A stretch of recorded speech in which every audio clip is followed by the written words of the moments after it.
నారాయణం నమస్కృత్య నరం చైవ నరోత్తమం దేవీం సరస్వతీం వ్యాసం తతో జయముదీరయేత్. హరి ఓం. పరమేశ్వర స్వరూపమైన సభకి నమస్కారం.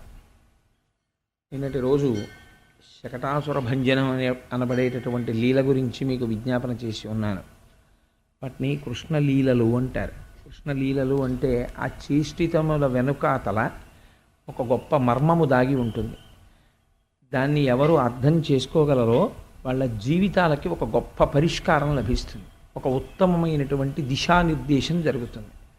అటువైపుగా ప్రయాణించడం చేత వాళ్ళు మనుష్య జీవితంలో చేరుకోవలసినటువంటి గమ్యాన్ని చేరుకుంటారు. కృష్ణలీలలన్నీ దేనికి సంబంధించి ఉంటాయంటే, ఇంట్లో ఖాళీగా కూర్చుంటే ఎంతసేపు టీవీ చూడొచ్చు, అలాంటి దిక్కుమాలిన విషయాల గురించి ప్రస్తావన ఉండదు. మొత్తం మనుష్య జాతిని పట్టి పీడించేటటువంటి సమస్యలు ఏవి ఉంటాయో వాటిని మీరు శాస్త్రపరంగా, ధర్మశాస్త్రపరంగా అర్థం చేసుకోవడం నిజానికి చాలా కష్టం. ఒక్కొక్క దాని మీద పెద్ద పెద్ద ప్రకరణాలు ఉంటాయి. అంతంత ప్రకరణాలు చదివి అసలు ఒక్కొక్కసారి అయితే ధర్మశాస్త్రము అని తీసి ఆ సింధువు దగ్గర పెట్టుకుని చదువుతుంటే అసలు ఇవన్నీ కుదిరే విషయాలా అనిపిస్తుంది. నేను అలా అన్నానని కాదు, కానీ మీరు భాగవతం దశమస్కంధం తీసుకుంటే చాలా తేలికగా దిశానిర్దేశం చేస్తుంది. చేసి జీవితంలో మనం ఎక్కడ ఎలా ప్రవర్తించాలి అన్న విషయంలో ఒక అందమైన పరిష్కారాన్ని సూచిస్తుంది. అది అందుకునే ప్రయత్నం చెయ్యాలి. అది అందుకోలేకపోతే అది కేవలం కథ కింద మిగిలిపోతుంది. దానివల్ల ప్రయోజనం లేదా అంటే ఖచ్చితంగా ఉంటుంది. కథాశ్రవణము చేత కూడా భాగవతం మనిషిని ఉద్ధరించేస్తుంది. పరీక్షిత్ అంతరార్థం విన్నాడా అంటే బాహ్య కథే విన్నాడు. మరి సుఖమహర్షి చెప్పినప్పుడు విని మోక్షాన్ని పొందలా? అందుకే అంటారు, జీవితంలో అసలు భాగవతం వినడమే చాలా గొప్ప విషయం. భాగవతం విన్నంత మాత్రం చేత వాడి జీవితం కొన్ని కోట్ల జన్మల తర్వాత ఒక మలుపు తిరిగింది అని లెక్క. కాబట్టి ఒకనాడు యశోదాదేవి నందవ్రజంలో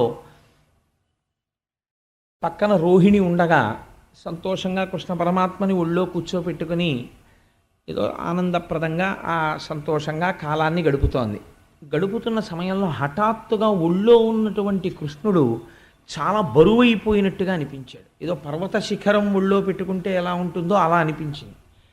దేవుడు ఇంత బరువుగా ఉన్నాడు పిల్లాడు అని చెప్పి పిల్లవాడిని తీసి పక్కన దింపింది. దింపేటప్పటికి పోతన గారు అంటారు, సుడియరుగని హరిసుడివడ సుడిగాలి తెరంగు రక్కసుడు విసిరిడి సుడిగాలి ధూళి కందుల సుడివడ గోపకలు బెగడి సుడివడి రధిపా అంటారు. సుడి ఎలా తిరుగుతుందో అన్ని మాటలు వేస్తారు అందులో.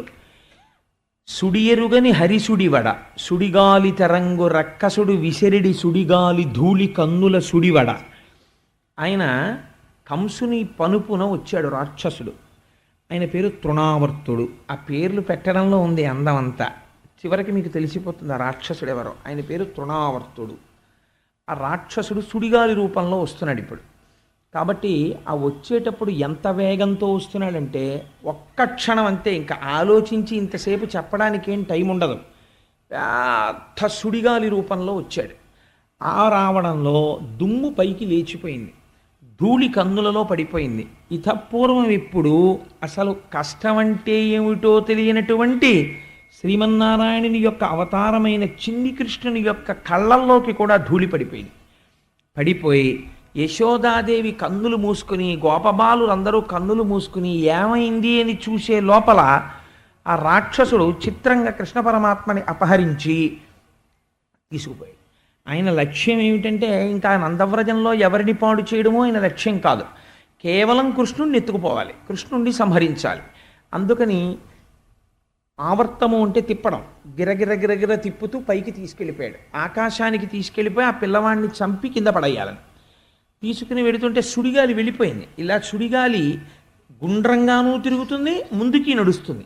ఆ గుండ్రంగా తిరుగుతూ తనతో పాటు కృష్ణుడిని పైకెత్తుకుపోతూ అలా వెళ్ళిపోయేటప్పటికీ చూసింది యశోద, పక్కన కృష్ణుడు లేడు. ఇక్కడే పెట్టింది పిల్లాన్ని.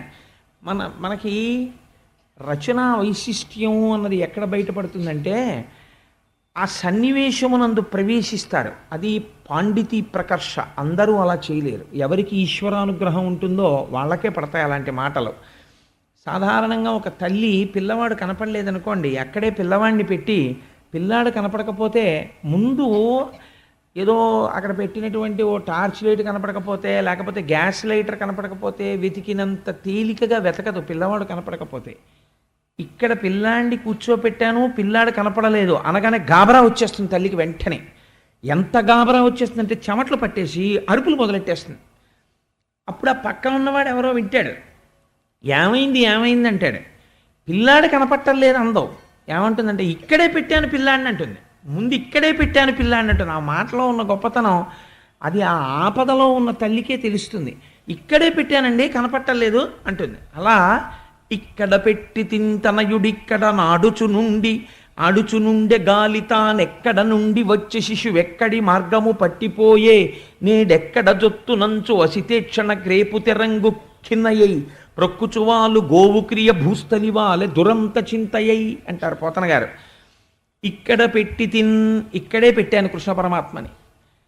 తనయుడిక్కడ ఆడుచునుండే, ఆ పిల్లవాడు ఇక్కడ ఆడుకుంటున్నాడు. ఎక్కడ నుండి వచ్చే గాలి, ఎక్కడి నుంచి వచ్చింది సుడిగాలి, ఎక్కడికి పట్టుకుపోయింది పిల్లాడిని. పిల్లాడు కనపట్టలేదని దూడ కనపడకపోతే ఆవు ఏ రకంగా అరుస్తుందో ఆ ఉపమానానికి ఆ ఉపమానమే సాటి. ఎందుకు నేను ఈ మాట అంటున్నానంటే, ఆవు మామూలుగా అరిచింది అనుకోండి, ఒక్క మాట అరిచో 2 మాటలు అరిచి ఊరుకుంటుంది. మీరు ఎప్పుడైనా చూశారో లేదో, ఈ మధ్య నేను కొత్తగా దిగిన అపార్ట్మెంట్లోకి చాలా ఎక్కువ వినపడుతోంది మధ్యాహ్నం పూట్ల. భాగవతం చెప్తున్నానని పరమాత్మ అలా వినిపించేటట్టు చేస్తున్నారేమో నాకు అర్థం కావట్లేదు. ఒక దూడ ఎక్కడి నుంచి వస్తుందో, ఒక్కొక్కసారి నేను లంచ్ బ్రేక్లో ఇంటికి వచ్చి భోజనం చేసి ఆ కట్టుకున్న పంచె అవి వదిలిపెట్టేసి మళ్ళీ ఆఫీస్కి వెళ్ళే బట్టలు వేసుకుంటుంటే ఆ దూడ అరిచి పరిగెడుతూ ఉంటుంది, ఆ వస్తూ ఉంటుంది. ఇప్పటికి 2 మాటలు 3 మాటలు గమనించాను నేను అలాగా. ఆ దూడ అరుపు ఎక్కడి నుంచి వింటుందో తెలియదు. ఎక్కడో సెంటర్లో నిలబడి అంబా అంటుంది. అనగానే అది ఎక్కడ వింటుందో ఇంత ఒళ్ళు ఊగిపోతూ మోరలెత్తి అరుస్తూ పరిగెత్తుకొస్తుంది. అలా ప్రొక్కుచువాలు ఆవు క్రియ, దూడ కనపడకపోతే అరుస్తూ బాధపడేటటువంటి ఆవు ఎలా అరుస్తుందో అలా భూస్థలివాలే దురంత చింతయ్యై, ఆ పిల్లవాడు కనపడలేదనేటటువంటి శోకంతో నేల మీద పడిపోయి ఆ మట్టిలో పొరలాడుతూ గుండెలు బాదుకుంటూ ఏడుస్తోంది తల్లి. తల్లి యొక్క బాధ అంటే ఆ పిల్లవాడు కనపడకపోయేసరికి తల్లి పొందేటటువంటి ఆవేదన ఇంకా అంతా ఇంత కాదు, అటువంటి ఆవేదన పొందుతుంది. నేను 1-2 సందర్భాల్లో ఇలాంటివి చూసి ఆ రోజంతా నా మనస్సులో పోతన గారు మహానుభావుడు అందుకే ఇలాంటి పద్యాలు రాశాడు రా అనిపించింది నాకు. ఓసారి నేను సావర్లకోటలో ఉద్యోగం చేసే రోజుల్లో ప్రతాప్ నగర్లో ట్యాక్సీలు వచ్చి ఎక్కించుకుంటూ ఉండేవి సావర్లకోటని. ఒకసారి నించున్నాను అక్కడ. నించుంటే నేను ముందు ఎక్కించాను, కారు కదలిపోతుంటే ఎవరో 2 ఆడవాళ్ళు వచ్చారు. ఒక తల్లికి చంటి పిల్లవాడు. ఆ చంటి పిల్లవాడు ఆవిడ నేను కూర్చున్న తర్వాత ఇంకా చోట్లేదు, కానీ వాళ్ళకేవో 4 టికెట్లు ఎక్కుతాయని ఆశ. కూర్చోండి అని వాడు ఇరికించాడు ఆవిడని. నేను ఎంత సర్దుకున్నా పాపం ఆవిడ ఇరుక్కుని కూర్చున్నారు. కూర్చోవడంలో ఆ పిల్లవాడు చూసుకోకుండా చెయ్యి ఇలా బయటకు ఉండిపోవడంలో ఆ డోర్ లాగేశారు. లాగేయడంలో వీడి వేళ్ళు ఆ డోర్లో ఉండిపోయి వెంటనే వాడు గుక్కపట్టి నల్లగా అయిపోయాడు అంతే పిల్లాడు. అయిపోయి అలా ఉండిపోయాడు అంతే. ఆట లేదు, ఊపిరి లేదు, నల్లగా అయిపోతున్నాడు. ఏమైందంటే కారులో డోర్లో ఉంది చెయ్యి. వెంటనే డోర్ ఓపెన్ చేసి తీస్తే పిల్లవాడు గుక్క వదిలి ఆ ఏడుపు మానాడు. నిజంగా ఆ పిల్లవాడు కాసేపటికి ఆ సొమ్మసిల్లిపోయింది తగ్గి ఆవిడ వెంటనే చనుబాలు ఇచ్చారు, తాగాడు. పాపం ఆ అలసటకి వాడు ఏడిచి ఒళ్ళో పడుకున్నాడు. కానీ నాకు నిజంగా నా గుండెలు కదిపేసింది ఆ సంఘటన. సావర్లకోటలో దిగేటప్పటికి కూడా ఆవిడ ఏడుస్తూనే ఉంది. నాన్న నేను దగ్గరుండి నీ చెయ్యి నిలిపేశాను రా నాన్న కారిడోర్లోని, చూడలేదు నాన్న అంటుంది. ఆ పిల్లాడితో ఏదో చెప్తుంది, వాడికి ఏం అర్థం కాదు, వాడు చంటివాడు. తల్లి లాంటి వ్యక్తి జీవితంలో ఉండదు. సమస్త దేవతాస్వరూపములు కలిపితే తల్లి. అమ్మ రాశీభూతమైనటువంటి ప్రేమ, ఎవ్వరికీ నమస్కరించక్కర్లేదు. అమ్మ పాదాలకి నమస్కరిస్తే 33 కోట్ల మంది దేవతలకు అందిపోతుంది. తను మరణించే సమయంలో కూడా తన కడుపున పుట్టిన బిడ్డలు దీర్ఘాయుష్మంతులై ఉండాలని కోరుకునేది ప్రపంచంలో అమ్మ ఒక్కతే. ఆ అమ్మ గొప్పతనం ఏమిటో అమ్మ లేనివాడికి బాగా తెలుస్తుంది. ఉన్నవాడు అదృష్టవంతుడు అమ్మని పూజించడం నేర్చుకోవాలి. కాబట్టి ఇక్కడ పెట్టి తింతనయుడిక్కడ నాడుచునుండె గాలి తానెక్కడ నుండి వచ్చే శిశువెక్కడి మార్గము పట్టిపోయె నేడెక్కడ జొత్తునంచు వసితేక్షణ గ్రేపు తెరంగు కిన్నయ్యై ప్రొక్కుచువాలు గోవు క్రియ భూస్థలివాలె దురంత చింతయ్యై అంటారు. ఆ ఉపమానం వేయడం మా పోతన గారికే చెల్లింది. అందుకని ఒక ఆవు దూడ కోసం అరిచి అరిచి పడిపోయినట్టు ఆ తల్లి యశోద నేల మీద పడిపోయి ఉన్నది. పడిపోయి ఉండగా ఈ రాక్షసుడు చిన్ని కృష్ణుడిని ఎత్తుకి ఎత్తుకి ఎత్తుకి ఎత్తుకి తీసుకెళ్ళిపోతున్నాడు. అంత ఎత్తుకు వెడుతున్నప్పుడు పిల్లల దగ్గర ఒక చమత్కారం ఉంటుంది. వాళ్ళకి భయం ఎక్కువ వేసింది అనుకోండి, ఎక్కువ వేస్తే కంఠం గట్టిగా పట్టుకుంటారు. వాళ్ళకి ఎంత భయం వేస్తే అంత గట్టిగా కంఠం పట్టేసుకొని ఇలా కళ్ళు మూసేసుకుంటారు. అలా కృష్ణుడి చమత్కారం చూడండి. ఆయన ఎత్తుకు తీసుకెడుతుంటే భయపడిపోతున్న వాళ్ళ ఆయన గట్టిగా ఆయన కంఠం పట్టేసుకుని తన చిన్ని చిన్ని చేతులతోటి ఇలా కళ్ళు మూసేసుకున్నాడు. వాడు సంతోషిస్తున్నాడు. ఎవ్వరూ చేయలేకపోయారు. నేను చంపుతున్నాను కృష్ణుడిని అనుకున్నాడు. ఈయన ఏం చేశాడు? కంఠం పట్టుకున్నవాడు అలాగే ఉన్నాడు, కళ్ళు మూసుకున్నవాడు అలాగే ఉన్నాడు. కానీ బరువు పెరిగిపోయాడు. బరువు పెరిగిపోతుంటే వాడికి అర్థమైంది, బరువు పెరిగిపోయి ఇప్పుడు ఈ బరువుకు వాడు కింద పడిపోవడం మొదలుపెట్టాడు. వాడన్నాడు, ఇదేడు బాబాయ్ ఇంత బరువు ఏమిటి, వదులు వదులు అంటున్నాడు. వాడు పట్టుకుంటే వదలడం ఆయనకు ఉండదు. అందుకని గట్టిగా పట్టుకున్నాడు. పోతన గారు అంటారు, పోతన గారే హరికరతల పీడనమున పరవశుడై రాల మీద భగ్నాంగకుడై సురవైరి భటుడు కూలెను పురభంజను గోల కూలు పురమంబోలెన్. ఆయనకి వెంటనే శివకేశవుల మధ్య భేదం కనపడదు. ఆనాడు పరమశివుడు బాణం పెట్టి కొడితే త్రిపురాలు ఎలా పడిపోయాయో, గట్టిగా కంఠాన్ని కృష్ణ పరమాత్మ కౌగిలించుకుంటే ఆ పైనుంచి తృణావర్తుడు అలా కింద పడిపోతున్నాడు. ఎక్కడ పడ్డాడు? పరవశుడై రాళ్ళ మీద భగ్నాంగకుడై పెద్ద రాళ్ల కుప్ప మీద పడిపోయాడు. పడిపోవడంలో భగ్నాంగకుడై శరీరం అంతా ముక్కలైపోయింది ఆ రాక్షసుడిది. ఈయన ఏం చేస్తున్నారు అంటే ఆ పడిపోయినటువంటి రాక్షసుడి శరీరం మీద పడుకుని మళ్ళీ ఏమీ తెలియని వాళ్ళ చక్కగా ఆడుకుంటూ అమ్మ కోసం చూస్తున్న వాళ్ళ దొంగేడు పేడుస్తూ పాకుతూ నించున్నాడు. పాకుతూ ఆడుకుంటున్నాడు. చూసేటప్పటికీ తల్లి చూసింది. పోతన గారు ఒక లీల చెప్తే పోతన గారు అక్కడక్కడ చిన్న పద్యం వేస్తారు. ఆ పద్యం మనం జీవితంలో బాగా గుర్తుపెట్టుకోవాల్సింది. నా జీవితంలో నాకు చాలా ఇష్టమైన పద్యం ఆ పద్యం. పోతన గారు అంటారు, రక్షణము లేక సాధుడు రక్షితుడగు సమత చేసి రాయుడులందున్ రక్షణలు వేయి కలిగిన శిక్షితుడగు కలుడు పాప చిత్తుండగుటన్. ఏమీ తెలియనటువంటి వాడు, భక్తుడైన వాడు, పరమాత్మని నమ్ముకున్న వాడికి ప్రమాదం పొంచుకొచ్చేస్తే ఈశ్వరుడే ఏదో ఒక రూపంలో వచ్చి తన భక్తుణ్ణి తాను రక్షించుకుంటాడు. లోపల ఎన్నో పాపాలు చేసి బయట 150 మందిని రక్షణగా పెట్టుకున్న ఇంత రక్షణలోంచి వాడిని చంపడం ఈశ్వరుడికి తెలుసు. ఎందుకు అలా చచ్చిపోతాడు అంటే కలుడు పాపచిత్తుండగుటన్, వాడి చిత్తమంతా పాపమయమే, అందుకే వాడు అలా మరణించాడు. వేరొకడు ఈశ్వరుణ్ణి నమ్ముకుని ఉన్నాడు, అందుకే వాడు బ్రతుకుతున్నాడు. నేను చాలా చోట్ల ఒక ఆశ్చర్యకరమైనటువంటి సంఘటనలు జరుగుతుంటాయి. మీరు విన్నారో లేదో, నేనే వింటుంటాను అలాంటివన్నీ. కానీ పసిపిల్లలు తెలియక వెళ్ళి, నేను ఒకసారి ఒక చోట ఒక ఆశ్చర్యకరమైన సంఘటన చూశా. ఏలూరులో ఒక కుక్క ఉండేది, అది గుర్రవంతుండేది. ఆ కుక్క ఎంత దారుణం చేసిందంటే, ఒకసారి ఇంటికి వచ్చిన బంధువు రాత్రివేళ మూత్ర విసర్జనకని తెలియక తలుపు తీసుకుని వెళ్ళి ఒక తూము దగ్గర కూర్చుంటే వెనక నుంచి వచ్చి కంఠం పట్టేసింది. ఉన్నవాడు ఉన్నట్టు చచ్చిపోయాడు ఆయన. అటువంటి కుక్క ఒకరోజు రాత్రి ఓ చిన్న పిల్లవాడు బయటకు వచ్చాడు. బయటికి వస్తే ఆ పిల్లవాడితో వాడు దాని నోట్లో చెయ్యి పెట్టి ఆ ఊ అంటూ నోట్లో చెయ్యి పెట్టి ఆడుతుంటే వాడితో కింద పడి మీద పడి కాళ్ళు ఇలా పెట్టి ఆడింది తప్ప పన్ను పెట్టి గీరలేదు. కొన్ని సందర్భాల్లోనండి ఆశ్చర్యకరమైన విషయం, పసిపిల్లలు తెలియక నల్లటి త్రాచు పడుకుని ఉంటే పాకుతూ వెళ్ళి ఆ పాము వంక చూసి ఉంగా అని లేచి కూర్చొని సంతోషపడిపోయి దాన్ని పట్టుకుందామని ఇలా చెయ్యి ఊపుతారు. పడగ విప్పి ఆడి, నాకు తెలుసు నెల్లూరులో ఇలాంటి సంఘటన ఒకటి. అందుకే అన్న నేను చెప్తే వీడు అన్నీ నిజంగా చెప్తాడా అబద్ధంగా చెప్తాడా అనుకుంటారని. ఇలాంటి వేదిక మీద నేను అబద్ధాలు ఆడను కదా అంటే, బయట అయితే ఆడతావా అనుకోకండి, ఏమో ఆడనేమో. అందుకని ఇదే ఆ పాము నల్లత్రాసు పడగ విప్పి ఆడుతుంటే పిల్లాడు చక్కగా పాకుతున్నవాడు చతికిలు పడి కూర్చుని దాని వంక చూస్తూ దాని నాలుకలు ఇలా ఇలా బయటికి వస్తుంటే పట్టుకుందామని ఇలా ఇలా అంటుంటే అది అందకుండా ఇలా తలెత్తి ఆడుతూ అలాగే ఉందంతే, ఏమీ అనలేదు. ఇంట్లోంచి తల్లి బయటకు వచ్చి అయ్యో బాబోయ్ పాము అనేటప్పటికీ తల ఉంచుకుని వెళ్ళిపోయింది. పసిపిల్లల విషయంలో పాములు కూడా వాళ్ళ జోలికి రావు, ఎందుకంటే వాడికి తెలుసు, వీడికి తెలియదురా పాపం అమాయకుడు, నేను పాముని నేనేదో చేస్తానని వాడికి తెలియదు. వాడి ఇలా నా దగ్గరికి ఎవరు వస్తారు, వీడు వచ్చాడు అని అది కూడా అంత ప్రేమని ప్రకటన చేస్తుంది.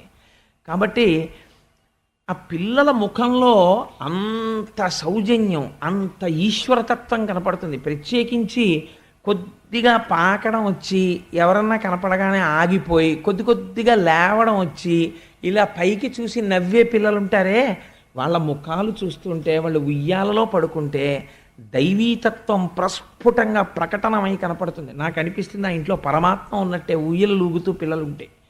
కాబట్టి ఆ కృష్ణ పరమాత్మని చూసింది తల్లి. చూసి ఇది రక్షణము లేక సాధుడు రక్షితుడగు సమత చేసి రాయుడులందున్ రక్షణలు వేయి కలిగిన శిక్షితుడగు కలుడు పాప చిత్తుండగుటన్. పాపము చేసినటువంటి వాడు ఎన్ని రక్షణలు పెట్టుకున్నా వెళ్ళిపోతూ ఉంటాడు.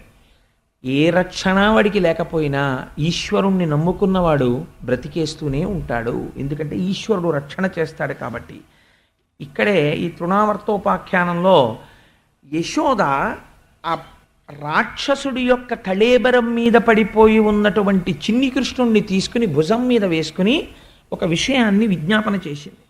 ఈ పద్యం గృహస్థాశ్రమంలో ఉన్న వాళ్ళందరూ ప్రత్యేకం తెలుసుకోవలసిన పద్యం. గత జన్మంబులనేమి నోచితిమో, యాగశ్రేణులేమేమి చేసితిమో, ఎవ్వరికేమి పెట్టితిమో, ఏ చింతారతిన్ పొద్దుపుచ్చితిమో, సత్యంబులనేమి పల్కితిమో, ఏ సిద్ధాశ్రమమునం త్రొక్కితిమో, ఇప్పుడు చూడగంటిమి చటన్ కృష్ణార్భకున్ నిర్భయున్ అంది. పిల్లలకి గండ ఉంటుంది, ఒక్కొక్కసారి పిల్లలకి గండం తరుంకొచ్చేస్తుంది. అది ప్రమాద రూపంలో ప్రాణాల్ని తీసుకెళ్ళిపోవడానికి సిద్ధపడుతుంది. ప్రమాద రూపంలో మృత్యువు తీసుకువెళ్ళాలా తీసుకెళ్ళకూడదా ఈశ్వరుడు పరీక్ష చేస్తాడు. అప్పుడు ఫలితం ఇవ్వాలి. ప్రమాదమునందు వెళ్ళిపోతుంటారు పిల్లలు, అపమృత్యు వచ్చేస్తుంది, వాళ్ళ దీర్ఘాయుష్మంతులు కాకుండానే. అలా తీసుకెళ్లే ముందు తల్లిదండ్రుల యొక్క ఖాతాని చూస్తాడోసారి. ఇప్పుడు ఈ పిల్లాడి గండం గట్టెక్కించడానికి ఇలాంటివి ఏవైనా చేసినవి ఉన్నాయా, నేను ఈ పిల్లాడిని రక్షించవచ్చా అని ఏమి చూస్తారో తెలుసా అండి? గత జన్మంబులనేమి చేసితిమో, ఎవ్వరికేమి పెట్టితిమో. ఒక్కొక్క నాడు ఒక్కొక్క దేశము, ఒక్కొక్క కాలము, ఒక్కొక్క పురుషుడు ఆ స్థితి వేరుగా ఉంటుంది. ఒక శంకరాచార్యుల వారు మీ చేత్తో పెట్టినటువంటి ఇంత పిండి ముద్ద తిన్నారనుకోండి, వాడి జీవితం కోట్ల జన్మలు కాపాడుతుంది. నేను పొగిడానని అనుకోకండి వేదిక మీద. రేపు మహాశివరాత్రి, రేపు మధ్యాహ్నం భగవంతుడికి నివేదన చేసి మహానైవేద్యం పెట్టి ఫలహారం ఇస్తున్నారు. ఈ సభలో ఎంతమంది రేపు ఉపవాసం ఉండి ఎంత మహాభక్తులు ఉన్నారు. ఎవరో అందరూ మహాభక్తులే, కానీ మనకి తెలియదు, ఇక్కడ తెలియదు. చెబుతున్న నేను గొప్పవాణ్ణని మీరు అనుకుంటారు సాధారణంగా కదా, కానీ పేర్లు ఈశ్వరుడు రాస్తే ఆయన పేరు తర్వాత 3 కోట్ల పేర్లు రాసిన తర్వాత నా పేరు రాయవలసినంత మహాపుణ్యాత్ముడు ఒకటి సభలో ఉండి ఉండవచ్చు. అటువంటి పుణ్యాత్ముడు రేపు ఆ పలహారాన్ని ఉపవాసంలో శరీరం నిలబెట్టుకోవడానికి తింటాడు. ఈ ఫలితాన్ని ఈశ్వరుడు చూస్తాడు ఉత్తర జన్మలలో పిల్లల్ని కాపాడేటప్పుడు. అప్పుడు గండాన్ని తీసేస్తాడు, తీసి కడుపు చలవా అని పిల్లల్ని కాపాడతాడు. కాబట్టి అందుకే గృహస్థాశ్రమంలో ఉన్నవాడి ఇంటికి ఈశ్వరుడు ఏ రూపంలో వస్తాడో తెలియదు. ప్రత్యేకించి అన్నిటికన్నా జాగ్రత్తగా ఉండవలసింది ఎప్పుడంటే మహాపురుషులు వచ్చినప్పుడే. వాళ్ళు రారు అనవసరంగా. వచ్చారంటే వారి మీకు గొప్ప పంట పండినట్టు. వారు ఏదైనా పుచ్చుకున్నారా అది కోట్ల జన్మలు కాపాడేస్తుంది. కాబట్టి గత జన్మంబులని నోచితిమో. ఒక్కొక్క నోము ఉంటుంది, అది చూడ్డానికి చాలా చిన్న నోములా ఉంటుంది. ఒక కైలాస గౌరి నోము, ఆ కైలాస గౌరి నోము చాలా చిన్నదిలా ఉంటుంది. ఒక అట్ల తద్దె నోము, పూర్వం ఆడపిల్లలతో పట్టించేవారు అవన్నీ. అటువంటి నోములు చూడ్డానికి చిన్నవిగా ఉంటాయి, కానీ దాని ఫలితాలు కొన్ని కోట్ల జన్మలు కాపాడతాయి. ఎవ్వరికేమి పెట్టితిమో సత్యంబులనేమి పల్కితిమో. సత్యం చెప్పడం చాలా కష్టం.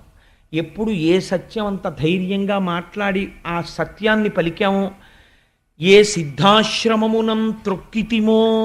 మహాపురుషులైనటువంటి వాళ్ళు ఉంటారు, ఆత్మజ్ఞానులై ఈశ్వరుడితో సమానమైపోయిన వాళ్ళు ఉంటారు. అందుకే రేపు ఈశ్వరుడికి మారేడు దళంతో ప్రీతి పూజ లోకోత్తరంలో వ్యాఖ్యానం చేస్తారు. మారేడు దళానికి ఎందుకంత గొప్పతనమో తెలుసా అండి? మారేడు దళానికి 3 ఆకులు ఉంటాయి, ఇటొక ఆకు ఇటొక ఆకు ఇటొక ఆకు ఉంటాయి, కానీ ఒకటితో పిలుస్తారు, ఒక దళము అంటారు. 3 ఆకులు అనరు, ఒక దళము అంటారు. త్రిదళం త్రిగుణాకారం త్రినేత్రం చతుర్యాయుధం త్రిజన్మ పాప సంహారం ఏకబిల్వం శివార్పణం. రేపు మీ అందరితో చేతులు వేయించి ఆ బిల్వదళాలు పూజ చేస్తారు.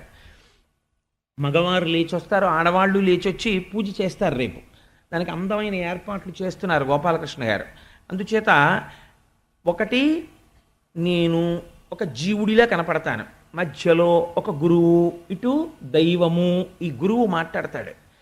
గురువు మాటలు వినగా వినగా వినగా వినగా ఒకటి తెలుస్తుంది, గురువు గారిలో ఉన్న ఆత్మ ఈశ్వరుడు, నాలో ఉన్న ఆత్మ అన్నీ ఒక్కటే, ఉన్నది ఆత్మయే. ఈ ఏకీభావన ఏర్పడమే మూడింటికి కలిపి ఒకటిగా ఉన్నటువంటి తొడిమ. అందుకే 2 ఉంటే దళం కింద మారేడు దళాన్ని పూజ చేయకూడదు, 3గా చెయ్యాలి. ఎందుకంటే నువ్వు ఆత్మజ్ఞానం అడుగుతున్నావు. జ్ఞానమునకు ఒక లక్షణం ఉంటుంది, అది ఏదైనా ఇస్తుంది. అందుకే ఏమీ తెలియకుండా మారేడు దళం వేస్తే ఐశ్వర్యం వచ్చేస్తుంది, బోర్లా పడిపోతే జ్ఞానం వచ్చేస్తుంది. అందున శివరాత్రి నాడు చేశారనుకోండి, ఇంకా దాని ఫలితం అసలు నేను చెప్పలేను. మీరు ఎంత శ్రద్ధగా చేస్తున్నారు, ఎంత భక్తిగా చేస్తున్నారు అన్నది ప్రధానం, ఎంత చేస్తున్నారన్నది కాదు. రేపంత భక్తిగా కూర్చుని అందంగా గోపూజతో మొదలు పెడదాం. సరే, అందుచేత ఏ సిద్ధాశ్రమమునంత్రొక్కితిమో, ఆత్మజ్ఞానులై నిజమైన సర్వసంగ పరిత్యాగులై ఏమి పట్టించుకోకుండా సంతతము ఈశ్వరుడు యందు రమించిపోయే మహాపురుషులు ఉంటారు. ఒక చంద్రశేఖర పరమాచార్య స్వామి, ఒక రమణ మహర్షి, ఒక రామకృష్ణ పరమహంస, ఇలాంటి వాళ్ళు. మీరు తెలిసో తెలియకో తిరువణ్ణామలై వెళ్ళి ఒక్కసారి రమణాశ్రమంలోకి అడుగు పెట్టారనుకోండి, చెప్పులు విప్పి, మీరు ఏమీ చేయక్కర్లేదు. అరుణాచలానికి ఉన్న గొప్పతనం అదే. వాడు పూజ చేశాడా, చెయ్యక్కర్లేదు. వాడు ఏమైనా గుళ్ళోకి వెళ్ళి అగరత్తు వెలిగించాడా, అక్కర్లేదు. అరుణాచలంలో అడుగు పెట్టాడు అంతే. కొన్ని కోట్ల జన్మల తర్వాత ఆ స్కాందమంది ఎర్రగీత కొట్టింది. ఇన్ని జన్మలు ఒకెత్తు, ఈ జన్మలు ఒకెత్తు. ఎందుకంటే ఇప్పుడు వెళ్ళాడు అరుణాచలం, ఓ గీత కొట్టు అంది. అందుకే అసలు అరుణాచలమే అగ్నిలింగం. అసలు మహాశివరాత్రి నాడు ఏర్పడిన జ్యోతిస్తంభం అదే. అందుకే రేపు రాత్రి ఇంకా అర్ధరాత్రి దగ్గర పడుతుండగా రేపు అరుణాచలం కొండ, అరుణాచలంలో దేవాలయం, ఆ అరుణాచలంలో శివలింగం, ఆ అపితకుచాంబ, ఇక్కడ పెద్ద స్క్రీన్ పెట్టి సినిమా ప్రొజెక్ట్ చేస్తారు. అంటే అదేదో సినిమా అనుకునేరు. అరుణాచలం మీద ఒక అద్భుతమైన క్యాసెట్ మా తల్లి ఎంతో ఆర్తితో, ఆవిడ పేరేమిటి, మాధవి గారు పట్టుకొచ్చి ఇచ్చారు. అది రేపు ఆ క్యాసెట్ని వేస్తారు, మీరు చూద్దురు. కానీ ఆ కాలమునందు ఆ శివరాత్రి అర్ధరాత్రి దగ్గర పడుతుండగా ఒక్కసారి ఆ అరుణాచలాన్ని చూసి నమస్కరిస్తే చాలు రేపు. అందుకని లింగోద్భవం దగ్గర పడుతుంటే రేపు అది కూడా చూపిస్తారు. ఈశ్వర సంబంధమైన సంగీతం వినాలి, అందుకే రేపు సంగీత కచేరీ. ఈశ్వర సంబంధమైన నర్తన చూడాలి, అందుకే రేపు పొద్దున శివతాండవం లాంటి నాట్యాలు చేస్తారు రేపు రాత్రి. రేపు 8 నుంచి శివరాత్రి ఐశ్వర్యం ఇచ్చేస్తుంది. అందుకే రేపు రాత్రి లక్ష్మీ కళ్యాణం నేర్పుతాను. 8 నుంచి 8:30 దీపద తెరవడం నేర్పుతాను. అందుకని రేపు రాత్రి కార్యక్రమాలన్నీ అటువంటి కార్యక్రమాలు ఏర్పాటు చేశారు గోపాలకృష్ణ గారు, ధర్మకర్తలు కలిసి. కాబట్టి అటువంటి రమణుల వంటి మహాపురుషుడున్న సిద్ధాశ్రమమునంత్రొక్కితిమో, ఒకసారి కాలందులో పెడితే చాలు, అంతే, వాడి జన్మ ధన్యమైపోయింది. సిద్ధాశ్రమమునంత్రొక్కితిమో ఇప్పుడు చూడగంటిమిచటన్ కృష్ణార్భకున్ నిర్భయున్. తనని తాను రక్షించుకోలేని స్థితికి ప్రమాదము అని పేరు. అటువంటి ప్రమాదములో కూడా రక్షింపబడ్డాడు. ఎలా రక్షింపబడ్డాడు? తల్లిదండ్రుల పుణ్యాన్ని ఈశ్వరుడు చూశాడు. కాబట్టి ప్రయత్నపూర్వకంగా గృహస్థాశ్రమంలో ఉన్నవాళ్ళు ఏం చెయ్యాలి అంటే ఇలాంటివి చేసి తీరాలి. అలా చెయ్యడానికే గృహస్థాశ్రమం వచ్చింది. కాబట్టి ఈ మాటలు తల్లి యశోద చెప్పి పిల్లవాడిని తీసుకొని పొంగిపోయి ముద్దులు పెట్టుకొని స్తన్యం ఇచ్చి పాలిచ్చి, నాన్న నేను బతికానరా, నువ్వు దొరికావు అంది. చిత్రం ఏమిటంటే ఎన్ని మాటలు ఎన్ని లీలలు జరుగుతున్నా యశోదకి తెలియదు. చేస్తున్నవాడు కృష్ణుడు పరమాత్మ అని ఆవిడికి తెలియనక్కర్లేదు. అయితే ఈ లీలలో అంతరార్థం ఏమి? మీకు నేను ఒక విషయం మనవి చేస్తుంటాను. తరచు నేను ఒక మాట చెప్తుంటాను. తృణావర్తుడు అంటే, తృణము అంటే గడ్డి పరక. దానికన్నా తేలికైంది ప్రపంచంలో ఉండదు. ఆవర్తనము అంటే తిప్పుట. మీరు గడ్డి పరక అయితే తిప్పుతుంది, మీరు గడ్డి పరక కాకపోతే తిప్పలేదు. ఏది తిప్పలేదు అంటే తృష్ణ తిప్పుతుంది. తృష్ణకే తృణావర్తుడని పేరు. తృష్ణ అనగానేమి, ఇది చాలా జాగ్రత్తగా అర్థం చేసుకోవాలండి గృహస్థు జీవితంలో. తృష్ణ అనగా మీకు ఈశ్వరానుగ్రహంతో మీరు ఒక వ్యాపారం మొదలుపెట్టారనుకోండి. మీరు ఒక వ్యాపారం మొదలుపెట్టి చేస్తుంటే కలిసి వచ్చి లక్షలు వస్తున్నాయి.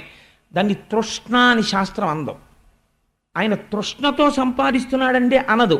ఆయన అదృష్టం అంతే. గత జన్మలలో విశేషమైన పుణ్యం చేశాడు. యావత్తిత్తు మూఢజహీహి ధనాగమ తృష్ణ కురు సద్బుద్ధిం మనసి వితృష్ణ ఎల్లభసే నిజ కర్మోపాత్తం వితంతేన వినోదయ చిత్తం అంటారు శంకరాచార్యులు వారు. ఇద్దరు ఒకే వ్యాపారం చేస్తారు. ఒకడు కోటీశ్వరుడు అవుతాడు, ఒకడు పాడైపోతాడు. ఎందుకు అవుతాడు అంటే చేసిన పుణ్యం ఉన్నది. ఆ పుణ్యం అయిపోయేంత వరకు ఈశ్వరుడు దాన్ని నడిపిస్తూ ఉంటాడు. బ్యాంకులోంచి విత్డ్రాయిలే పెడుతుంటే కొన్నాళ్ళకి డిపాజిట్ అయిపోతుంది. ఒకనాడు విత్డ్రాయిల్ ఫామ్ని బ్యాంక్ యాక్సెప్ట్ చేయదు.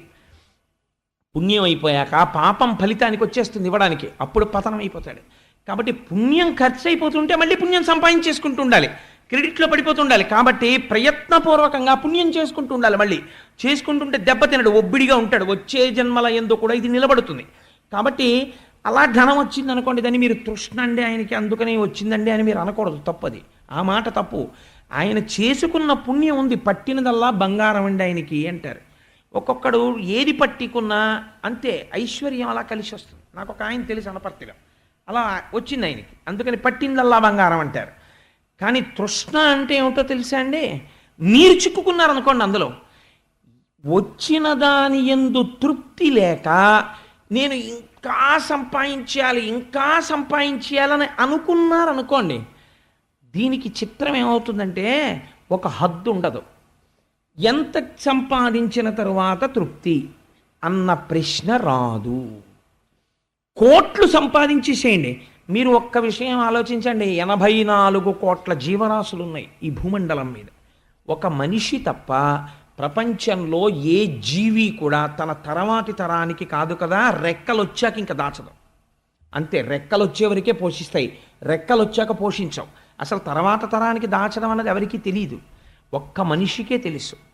నేను దాన్ని తప్పు పట్టాను. గృహస్థాశ్రమంలో ఉన్నవాడు పోనీ దాచాడు అనుకోండి, అది పెద్ద దోషమేం కాదు. కానీ అది అర్థం లేని దాపరికం అయిపోయింది అనుకోండి, ఏమైపోతుందంటే ఇది తృష్ణ తిప్పేయడం మొదలు పెడుతుంది. ఇలా తిప్పేస్తే ఏమైపోతుందంటే వాడు ఎందుకు వచ్చాడో ఈ శరీరంతో మర్చిపోతాడు. మర్చిపోయి ఆ తిరగడంలో ఆ డబ్బు సంపాదిస్తాడు, ఒకనాడు మరణిస్తాడు. వెళ్ళిపోవాలి కదా, ఎవడైనా వెళ్ళిపోతాడు.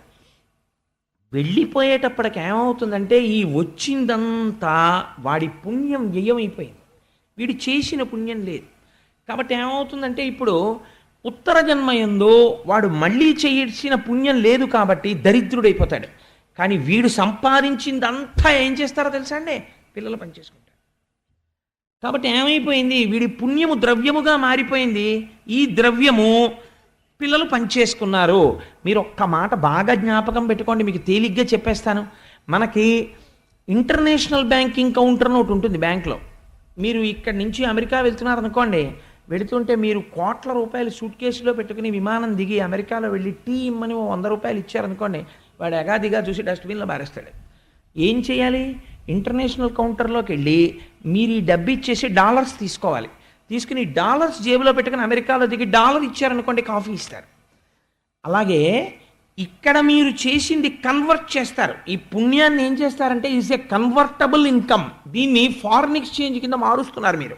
ఇక్కడ కొంత సంపాదించారు, కొంత పిల్లలకు ఉంచాలి. ఒకటే రూలు ప్రపంచంలో ఏమిటో తెలుసా అండి, తనకి కావలసినంత అవసరం కన్నా ఎక్కువ ఖర్చు పెట్టినవాడు భవిష్యత్ తరాలకి ద్రోహం చేసినవాడు. తనకి కావలసిన దానికన్నా తక్కువ ఖర్చు పెట్టుకుంటున్నవాడు తనకి తాను ద్రోహం చేసుకుంటున్నవాడు. తనకి కావలసినది ఖర్చు పెట్టుకుని తన తర్వాత తరాల వారికి ఉంచుకున్నవాడు తాను ధన్యుడవుతున్నవాడు. అంటే రూల్ దానికి. కాబట్టి ఇప్పుడు ఏమైంది, అలా మీరు ఇక్కడ చేసిన పుణ్యం, ఇక్కడ 100 రూపాయలు సంపాదించారు, ఒక 5 రూపాయలు ఎందుకని మళ్ళీ మీకు అని ఉత్తర జన్మకు ఉండద్దు పుణ్యం. ఒక 5 రూపాయలు తీసి మీరు ఖర్చు పెట్టి తీరాలి. ఇక్కడ ఖర్చు పెట్టారనుకోండి, ఈ 5 రూపాయలు ఎవ్వరికీ తెలియదు, పుణ్యమో అని మీ అకౌంట్లో వేసి ఉంచుతారు. ఇది ఎందుకు పనికి వస్తుంది అంటే, మోక్షం ఇవ్వలేదేమో పుణ్యం. పుణ్యం ఎప్పుడు మోక్షాన్ని ఇవ్వదు, కానీ ఉత్తర జన్మ అంటూ ఒకటి ఉంటుంది. కాబట్టి అందరూ మోక్షస్థితికి వెళ్ళిపోతామని అనుకోలేం కదా. కాబట్టి కనీసం ఉత్తర జన్మలలో అన్నవస్త్రాలకి లోటు లేకుండా సంతోషంగా బతకాలంటే ఆ పుణ్యం చేసి తీరాలి. కాబట్టి ద్రవ్యమును సంపాదించడం ఎంత అవసరమో అంత జాగ్రత్తగా ఖర్చు పెట్టడం కూడా తెలియాలి. అవసరమైన చోట తెలియకపోతే పాడైపోతాడు. ఖర్చు పెట్టవలసిన చోట ఖర్చు పెట్టడం తెలియలేదనుకోండి, వాడు పాడైపోతాడంతే. పొలమంతా దున్నిన తర్వాత అబ్బా నేను వెయ్యనండి విత్తనాలు, అవి నేనే వండుకు తింటానంటే పండదు మళ్ళీ పొలం. కాబట్టి ఇది తెలుసుకోవాలి. లేకపోతే ఏమైపోతుందంటే తృష్ణ అయిపోతుంది. శాస్త్రం ఎప్పుడూ బాగా జ్ఞాపకం పెట్టుకోండి, డబ్బులు సంపాదించడాన్ని శాస్త్రం ఎప్పుడూ తప్పు పట్టలేదు. చాలామంది ఒక రాంగ్ నోషన్తో మాట్లాడుతుంటారు. డబ్బులు సంపాదించడం శాస్త్రమునందు దోషము అనుకుంటారు. అలా ఎప్పుడూ చెప్పలేదు శాస్త్రంలో. మాతానిందతి నాభినందతి పిత భ్రాతాన సంభాషతే భృత్య కుప్యతి నానుగచ్చతి సుతా కాంతాపి నాలింగతే అర్ధప్రార్థన శంకయా నకురుతే సల్లాపమాత్రం సుహృత్ తస్మాత్ నైతికమర్థమార్జన శృణు సఖే విత్తేన సర్వే వశాః అని చెప్పింది. నువ్వు కానీ డబ్బు సంపాదించకపోతే ఒక ప్రమాదానికి లోనవుతావు. ఏమిటో తెలుసా, మాతానిందతి, అమ్మ అన్నదానికి అసలు తిట్టడం తెలియదు. అలాంటి అమ్మ ఒక వయసు వచ్చిన తర్వాత రూపాయి సంపాదించకపోతే తిడుతుంది. నాభినందతి పిత, తండ్రి సంతోషించి సహబాష్ అని భుజం మీద చెయ్యి వెయ్యడు. భ్రాత న సంభాషతే, అన్నదమ్ములు పలకరించరు. ఓ రూపాయి సంపాదన లేదు కానీ భోజనానికి మాత్రం గడ్డబెరుక్కి మాతో వస్తాడంటారు. భ్రాత న సంభాషతే భృత్య కుప్యతి, సేవకుడిని పిలిస్తే ఆ పిలిచావులే అవా పనులు చెప్తావు కానీ మీ అన్నయ్యలా ఓ రూపాయి ఇవ్వగలవా అంటాడు. భృత్య కుప్యతి నానుగచ్చతి సుతా, తండ్రి గారు ఇంటికి తిరిగి రాగానే కొడుకు గబగబా ఎదురొచ్చి నాన్నగారండి అని ఉత్తరీయం తీసుకుని చెంబుతో నీళ్ళు ఇవ్వడు కాళ్ళు కడుక్కోవడానికి. నానుగచ్చతి సుత కాంతాపి నాలింగతే, ప్రియమార భార్య కౌగిలించదు. కాంతాపి నాలింగతే అర్ధప్రార్థన శంకయా నకురుతే సల్లాపమాత్రం సుహృత్. ఎంత గొప్ప మాట చూడండి. స్నేహితుడం లేదు, సుహృత్.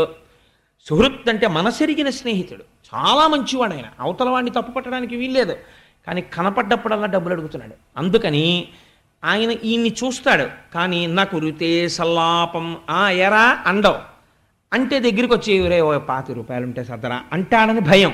అందుకని ఇలా చూసి వీడా అని, వీడు బాగుపడితే బాగుండని మనసులో అనుకుని ఇటు తిప్పుకుని ఇలా వెళ్ళవలసిన వాడు ఇలా వెళ్ళి ఇలా వస్తాడు.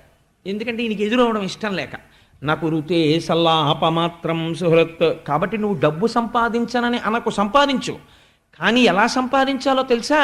తస్మాత్ నైతికమర్థమార్జన శృణు సఖే. సఖే శాస్త్రం ఎంత బాగా పిలిచిందో చూడండి. ఓ స్నేహితుడా, డబ్బు సంపాదించోయ్, కానీ తృష్ణకి లొంగకు. నైతికమర్థమార్జన శృణు సఖే. నీతి తప్పి సంపాదిస్తే దానికి బయటికి వెళ్ళడం కూడా అంత భయంకరంగా పెడుతుంది.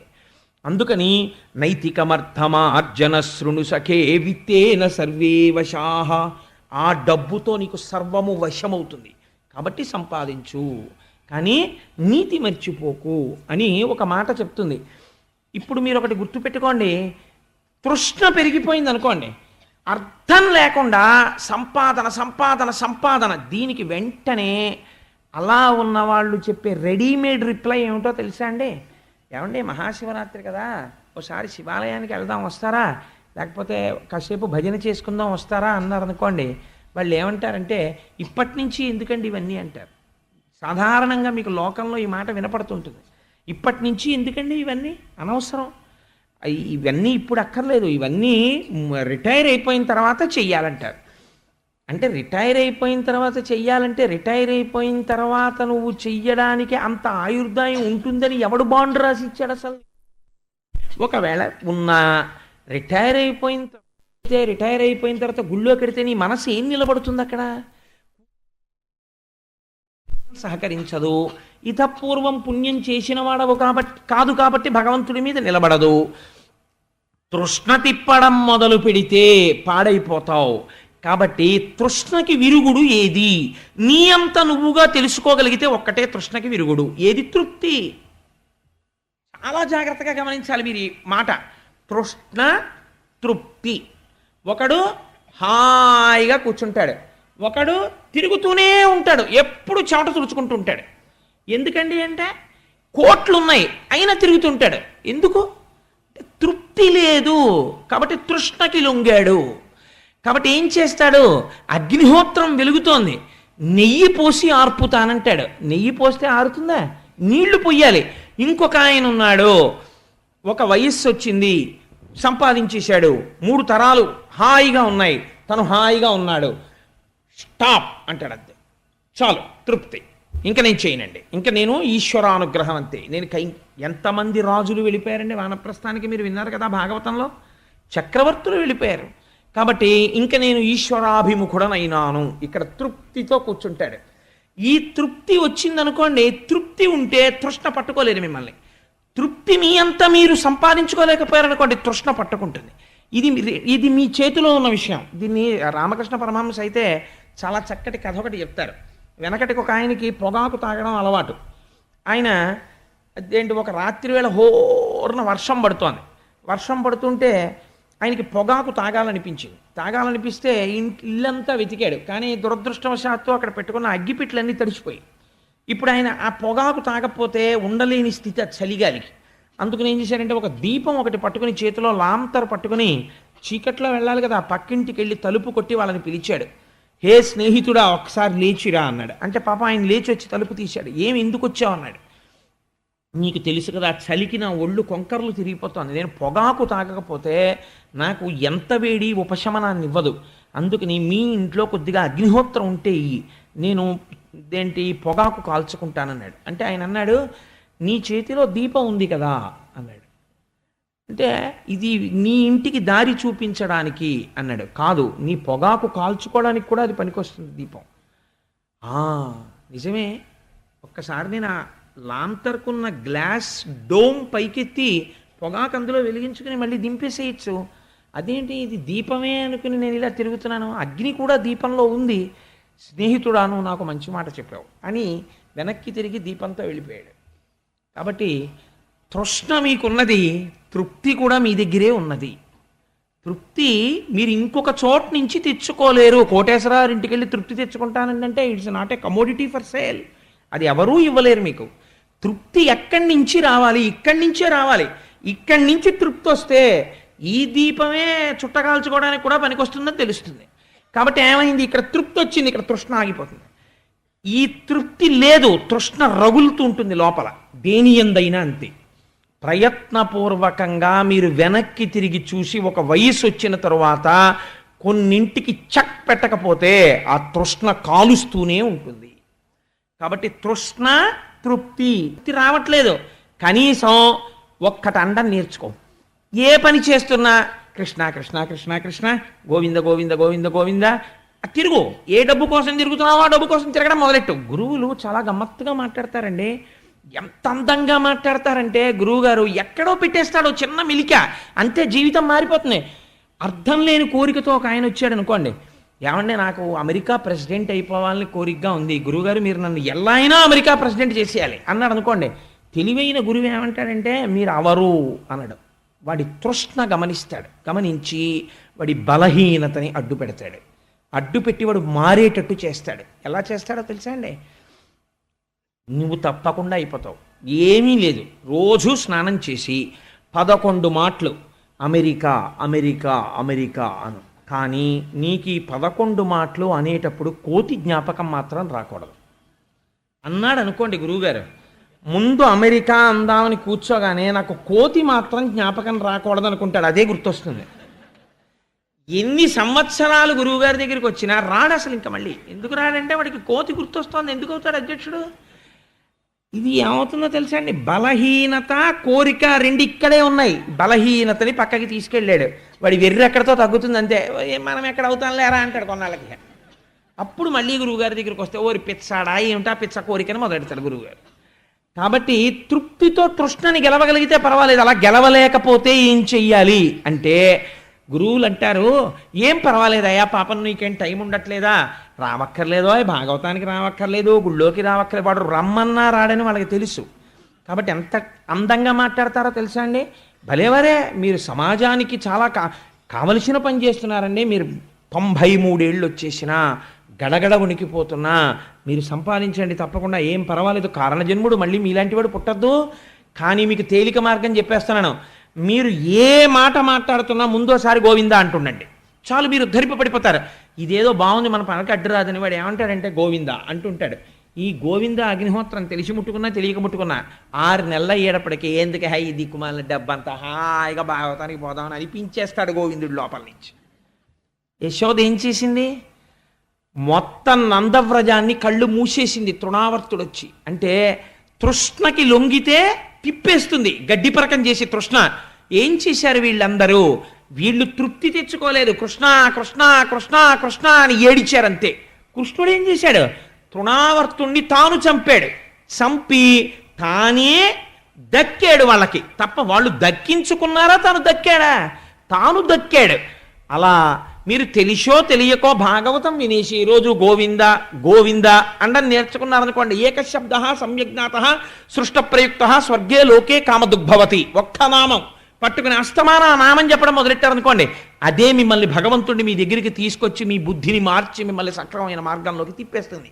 తిప్పేసి ఏది గెలవలేక జీవితం పాడైపోతుందో దాన్ని గెలవగలిగిన మార్గాన్ని ఈశ్వరుడు ఇచ్చేస్తాడు.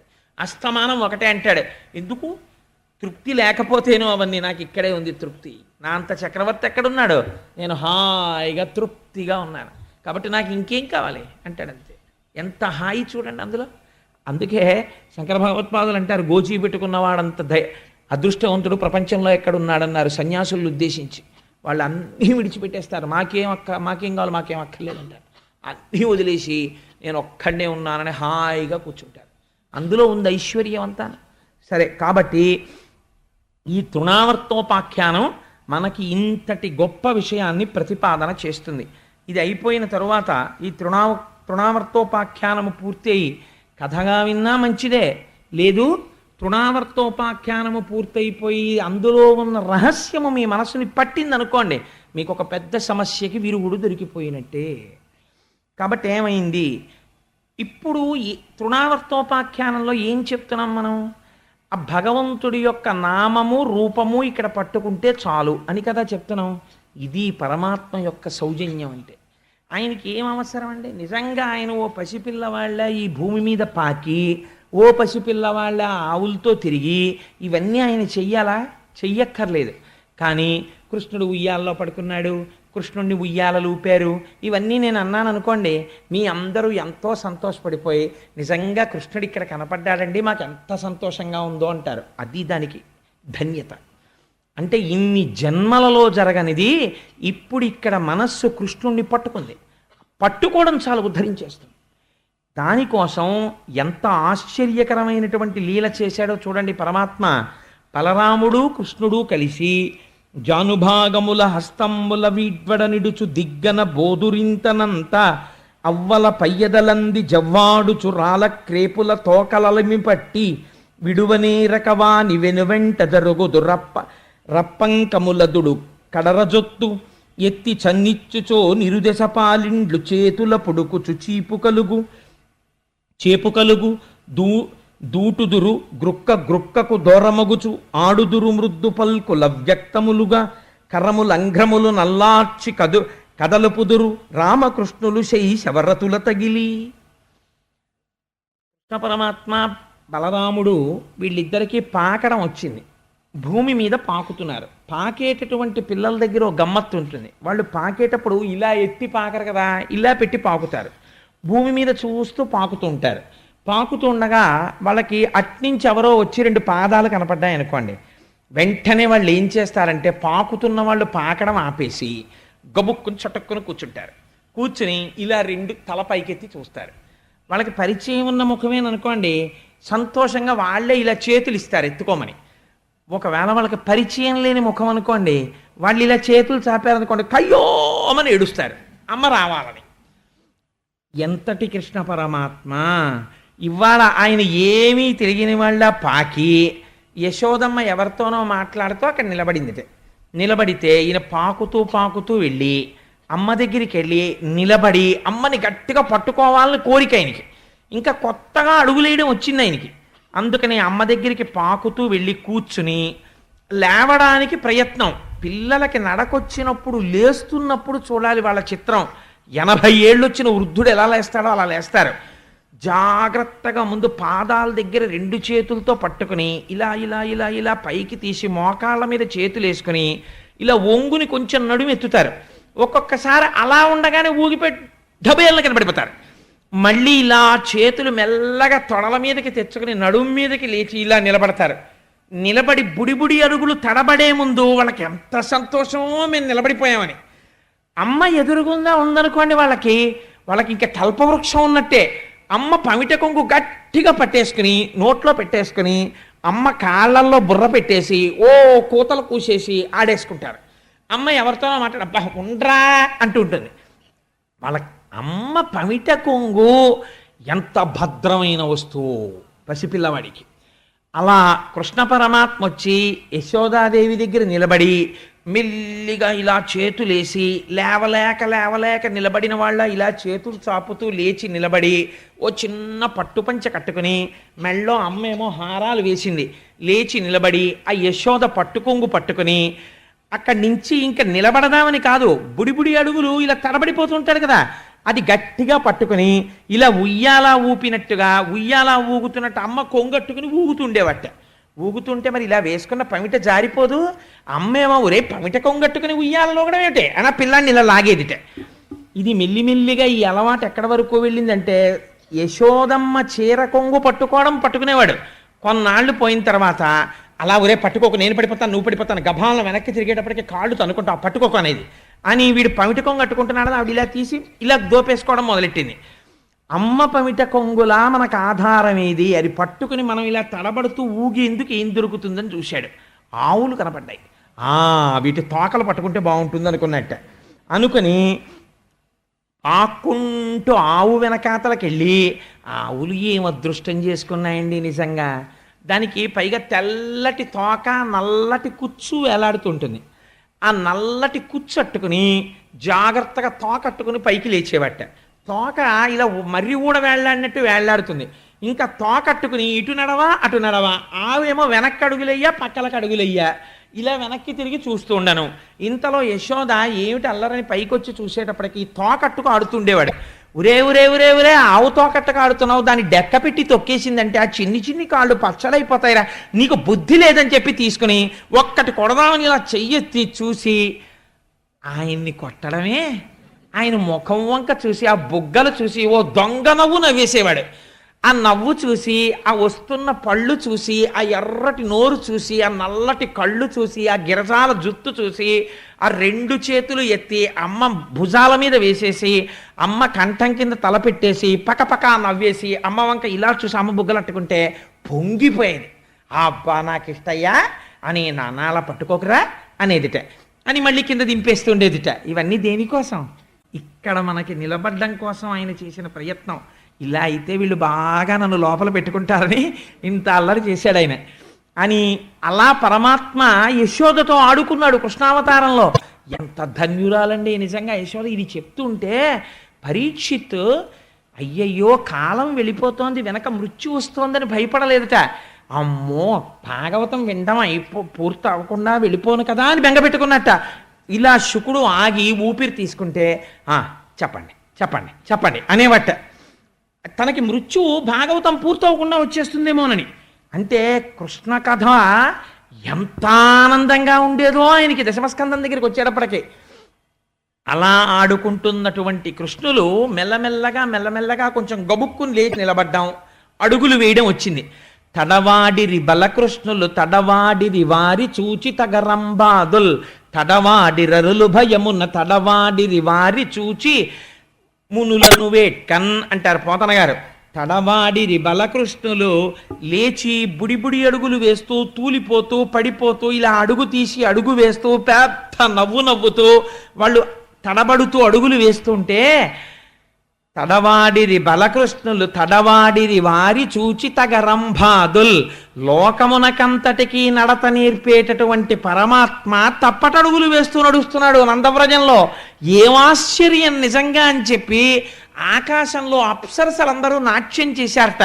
మహర్షులు అగ్నిహోత్రం వేస్తూ ఓహోహో ఏం అదృష్టం రా, ఏ పరమాత్మకి హవిస్సులు ఇస్తున్నామో ఆయన బుడిబుడి నడకలు నడుస్తున్నాడు ప్రపంచంలో ఇవాళ అని దివ్య దృష్టితో చూసి వాళ్ళు సమాధిమగ్నులు అయిపోయేవారట. ఆయన బుడిబుడి అడుగులు చూసి రాక్షసులకి మరణకాలము దగ్గరికి వచ్చి వాళ్ళ అడుగులు తడబడడం మొదలెట్టేట. అలాంటి తడబడుతున్నటువంటి అడుగులతో నడకలు నేర్చుకున్నట్ట. అమ్మ యశోద పొద్దున్నే లేక పుట్టిన పిల్లాడు, అందులో మహాందగాడు. ఆ పిల్లాన్ని తీసుకొచ్చి స్నానం చేసేసి పెద్ద జుత్తు ఉంగరాల జుత్తు, ఆ ఉంగరాల జుత్తు అంతా కూర్చోపెట్టుకుని, అందులో ఏమిటో తెలుసా అండి, కథలంటే ఎంత ఇష్టమో కృష్ణ పరమాత్మకి. కృష్ణకర్ణామృతంలో చెప్తారు లీలాశుకుల వారు. కూర్చోపెట్టుకుని ఆఖరికి ఉయ్యాల ఊపేటప్పుడు పడుకునేటప్పుడు కూడా అమ్మ కథ చెప్పమ్మా పడుకుంటానమ్మా, కథ చెప్పమ్మా పడుకుంటానమ్మా అనేవాడు. ఏం కథ చెప్తాన్రా అని పడుకోపెట్టి ఉయ్యాల ఊపుతో, పూర్వం ఇక్ష్వాకు వంశంలో దశరథ మహారాజు గారు ఉండేవారు. ఆయనకి 4 కుమారులు. పెద్ద కొడుకు రామచంద్రమూర్తి మహాధర్మాత్ముడు అని ఇలా కళ్ళు పడుతుండేవి. అమ్మయ్య పడుకుంటున్నాడు అనుకునేది. ఆ రామచంద్రమూర్తి తండ్రిని సత్యవాక్యమునందు నిలబెట్టడం కోసమని 14 సంవత్సరముల అరణ్యవాసానికి వెళ్ళాడు. అన్నప్పుడల్లా గుర్తెట్టుకోండి, కృష్ణుడు అంటున్నాడు అని. ఆయన అరణ్యవాసానికి వెళ్ళిన తర్వాత సీతమ్మ తల్లిని దుర్మార్గుడైన దశకంఠుడైన రావణాసురుడు అపహరించి తీసుకుపోయాడు అనేటప్పటికీ ఆ ఉయ్యాలలో పడుకున్న కృష్ణుడు ఒక్కసారి ఉయ్యాల్లోంచి లేచి లక్ష్మణ ఇలా పట్ట ధనస్సు అన్నట్ట. ఎక్కడికి పోతుంది తత్వం? కిందటి జన్మలో రాముడు ఆయనే. అందుకని ఉలిక్కి పడిందిట యశోద. ఇదేమిటి వీడికి ఈ కథ ఇక్కడ వరకు చెప్పిన తర్వాత ధనస్సు పట్టమంటాడు ఏమిటని. వెంటనే విష్ణుమాయ కబ్బించేసి అమ్మ దగ్గర దొంగ నవ్వు నవ్వేసి మళ్ళీ పడుకునేవాడు. ఓహో ఇది రామావతారం కదా అనుకునేవాట. అలా ఆ కథలు వింటుండేవాడు. ఆవిడ చక్కగా ఓ చిన్న కొప్పు ఒకటి వేసి అదంతా ఇలా పక్కలకి దువ్వేసి ఓ చిన్న తాడు కట్టి, దానికి ఇప్పుడైతే ఏదో చిన్న పువ్వు పెడతారు, అప్పుడు చక్కగా ముత్యాల దండ ఒకటి చుట్టి, మెడలో ఒక మంచి హారం వేసి, దానికి ఒక నీల పతకం వేసి, ఓ పట్టు చిన్న తువ్వాలు తీసుకొచ్చి చక్కగా ఉత్తరీయం కట్టి, దానికి కుర్చీళ్ళు పెట్టి గోచీ పోసి కట్టేసి, కాళ్ళకి కంకణాలు పెట్టి ఆ మంజీరములు మోగుతుంటే కృష్ణుణ్ణి విడిచిపెట్టి నాన్న ఆడుకో అని ఓ చిన్న వేణువిస్తే ఆ వేణు ఊదుకుంటూ తిరుగుతుండేవాడు ఇంట్లో అంతా. ఒక రోజున పాకుతూ మట్టిలోకి వెళ్ళి పడుకున్నాడు. పోతన గారు ఎంత దర్శనం చేశారో తెలుసా అండి? శివరాత్రికి ముందు రోజు మనం ఈ పద్యాలు వినగలగడం ఈశ్వరుని యొక్క అనుగ్రహం. నేనేం కావాలని తేలేదు, అవే వచ్చాయి. చూడండి, తనువున నంటిన ధరణి పరాగంబు పూసిన నిరిభూతి పూతగాగా, ముందర వెలుగొందు ముక్తాలలామంబు తొగడ సంగడిగా నితునకగాగా, ఫలభాగంబుపై పరగునా విరిబొట్టు కాముని కాల్చిన కన్నుగాగా, కంఠమాలికలో నిఘన నీల రత్నంబు కమనీయమగొమెడ కప్పుగాగా, హారవల్లులు రగహారవల్లులు కాగ బాలలీల ప్రౌఢ బాలకుండు, శివుని పగిది నొప్పె శివునకును తనకును వీరులేమి తెలియవెలయునట్లు.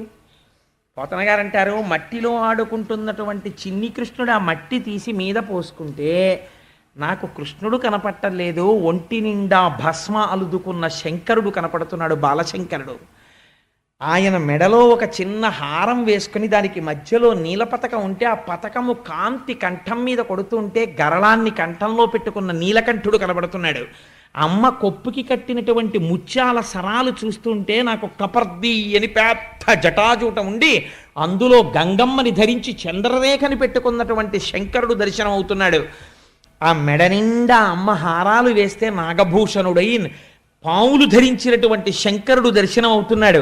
చిన్ని కృష్ణుడు నా వంక చూసి, పోయిపోతానా, కృష్ణుడు శివుడు అని రెండు లేరయ్యా అని నాకు పాఠం చెప్పినట్టు, కృష్ణుడు శివుడు అని రెండుగా కనపడుతున్నది ఒకటే తత్వము సుమా అని నాకు పాఠం చెప్పాడా అన్నట్టుగా కనపడ్డాడు అని పోతన గారు పద్యం రాసుకున్నారు. ఎంత శివకేశవ అభేదాన్ని పాటించి ధన్యుడైపోయాడో చూడండి మహానుభావుడు. అందుచేత అటువంటి దర్శనం పోతన గారు చేసి అంటారు, ఆ యశోద ఇంట్లో ఒక గమ్మత్తై, నిజంగా పోతన గారి భాగవతం చదవాలండి. పోతన భాగవతం, కృష్ణకర్ణామృతం. ఎప్పుడైనా కృష్ణకర్ణామృతం చెప్పే అదృష్టాన్ని ఈశ్వరుడు ఇస్తే ఆనాడు కుదురు కానీ కృష్ణలీలలు అందులో ఎలా అనుభవించాడో లీలాశకుడు. సరే, ఒకనాడు నిజంగా పోతన గారి పద్యాలు చదువుతుంటే ఓ పద్యం చదివేసి ఏదో పటికి బెల్లం తినేసినట్టు అలా మనసులో ఏదో ఆనందం కలుగుతుంటే, ఏదో ఉద్విగ్నతతో ఉంటే ఫోను మోగితే మండిపోతుంది. అందుకని చప్పుడు చేయకుండుమని జంకెయునర్చిన నల్గిపోవగా అప్పుడు బారసాచితన ఎర్మిలి విందులు వచ్చిరంచు నవ్వొప్పగ జీరు తల్లి దశ కొత్తిలి కృష్ణుడు రంతు సేయుచున్ ఎప్పటి వచ్చి చంగుడుచు నింపుల ఎన్ముల గంట మ్రోయగన్. ఆవిడ చక్కటి వడ్డాణం ఒకటి పెట్టి ఆ వడ్డాణానికి ఒక చిన్ని గంట కట్టింది.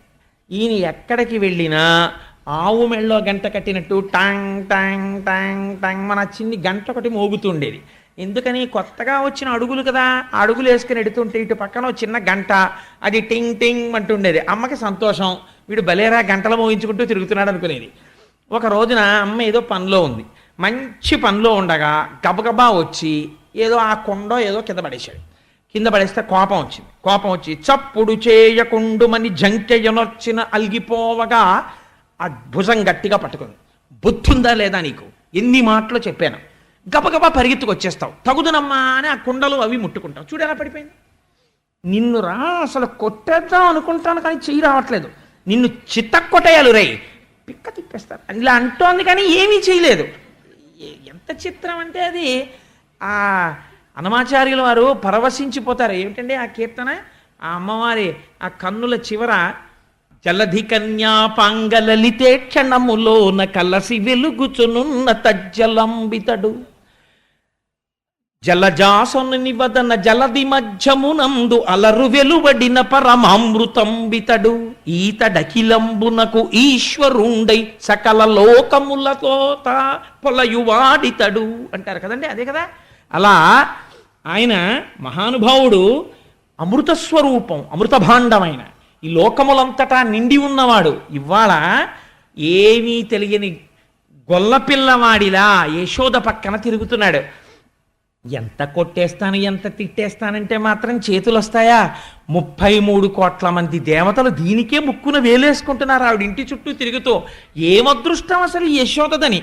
చెయ్యి పట్టుకొని ఒరే నీ పిక్క తిప్పేస్తానని ఆ తొడ దగ్గర ఇలా చెయ్యి పెట్టేటప్పటికే ఆ మెత్తటి అమ్మ అని ఇలా పెట్టేవాడు మొహం అనేటప్పటికి ఆ మొహం చూసి ఆ ఎరుపెక్కిపోయిన బుగ్గలు చూసి ఆ వస్తున్న 2 పైనో 2 పళ్ళు కిందో 2 పళ్ళు ఆ పళ్ళు చూసి అమ్మకి జాలేసేసి ఈ మాట మళ్ళీ దగ్గరికి రా నీ పని చెప్తాను అనేటప్పటికి అంతే కోపం వచ్చేసింది. ఇప్పుడు కొత్తగా నడవడం ఒకటి వచ్చింది.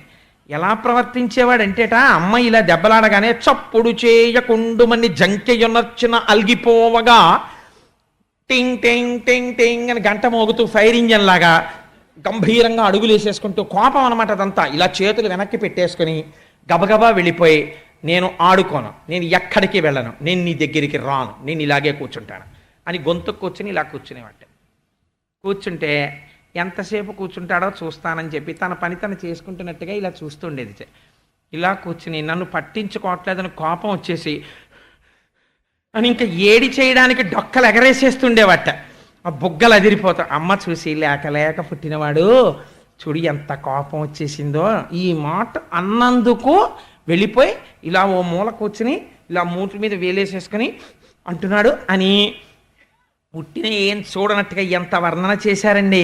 అప్పుడు బారసాచి తన ఎర్మిలి బిందుల వచ్చిరంచు ఇలా వెనక్కి తిరిగి కృష్ణుడు అక్కడ ఉన్నాడని చూడనట్టుగా ఉట్టినే కాసేపు అలా ఏదో తిరిగినట్టు తిరిగి ఇలా డబ్బా తీసి ఎడీనా చిన్ని కిట్టయ్యా అని డబ్బా అక్కడ పెట్టేసి ఉట్టినే కావాలని అక్కడ ఉన్నటువంటి ఓ చిన్న ఏదో ఓ చీర ఆరేసి ఉంటే చీర పక్కకి తీసి, ఏడబ్బా నా చిన్ని కృష్ణుడు ఎక్కడికి వెళ్ళిపోయాడు, నా కన్న తండ్రికి నా మీద కోపం రాదే, నేను పిలవగానే వచ్చేస్తాడే, అమ్మంటే వాడికి అంత ఇష్టమో, నేను ఏమన్నా పట్టించుకోడు, నాన్న కన్నయ్య అన్నానంటే చాలు ఎక్కడున్నా పరిగెత్తుకు వచ్చేస్తాడు నా తండ్రి, చూడు నేను ఎలా పిలుస్తానో నా చిన్ని నాన్నని అని కళ్ళు మూసుకొని ఇలా చేతులు చాపి పోతన గారు వర్ణిస్తారు. అప్పుడు బారసాచితన ఎర్మిలి, పరమ ప్రేమతో కళ్ళు మూసుకుని ఇలా చేతులు చాపి వచ్చేస్తున్నాడు వచ్చేస్తున్నాడు వచ్చేస్తున్నాడు చిన్ని కిట్టయ్య వచ్చేస్తున్నాడు చిన్ని కిట్టయ్య వచ్చేస్తున్నాడు అనేటప్పటికి ఆ మూల ఇలా కూర్చున్నవాడు ఇలా చేయి తీసేసి ఇలా నవ్వేసి పొంగిపోయి పరిగెత్తుకుంటూ టింగ్ టింగ్ టింగ్ టింగ్ టింగ్ టింగ్ వినపడిపోతుంది వచ్చేస్తున్నాడని. వచ్చేసి అమ్మ రెండు చేతుల్లో పడిపోయి, అమ్మ వచ్చేసానమ్మా నీ కన్నయ్యను వచ్చేసాననేవాట. అనేటప్పటికీ నాకు తెలిసిన నువ్వు వచ్చేస్తామని పొంగిపోయి ఆ ఆనందంలో పాలు చేపుకొచ్చేసి ఒళ్ళో పడుకోబెట్టకని పాలు ఇచ్చేసేది. ఏమీ తెలియని వాళ్ళ పాలు తాగేసి అమ్మ వంకు ఇలా ఓ దొంగ చూపు చూసేసి సంతోషపడిపోయి టింగ్ టింగ్ అని గంట కొట్టుకుంటూ బయటికి వెళ్ళిపోయేవాడు.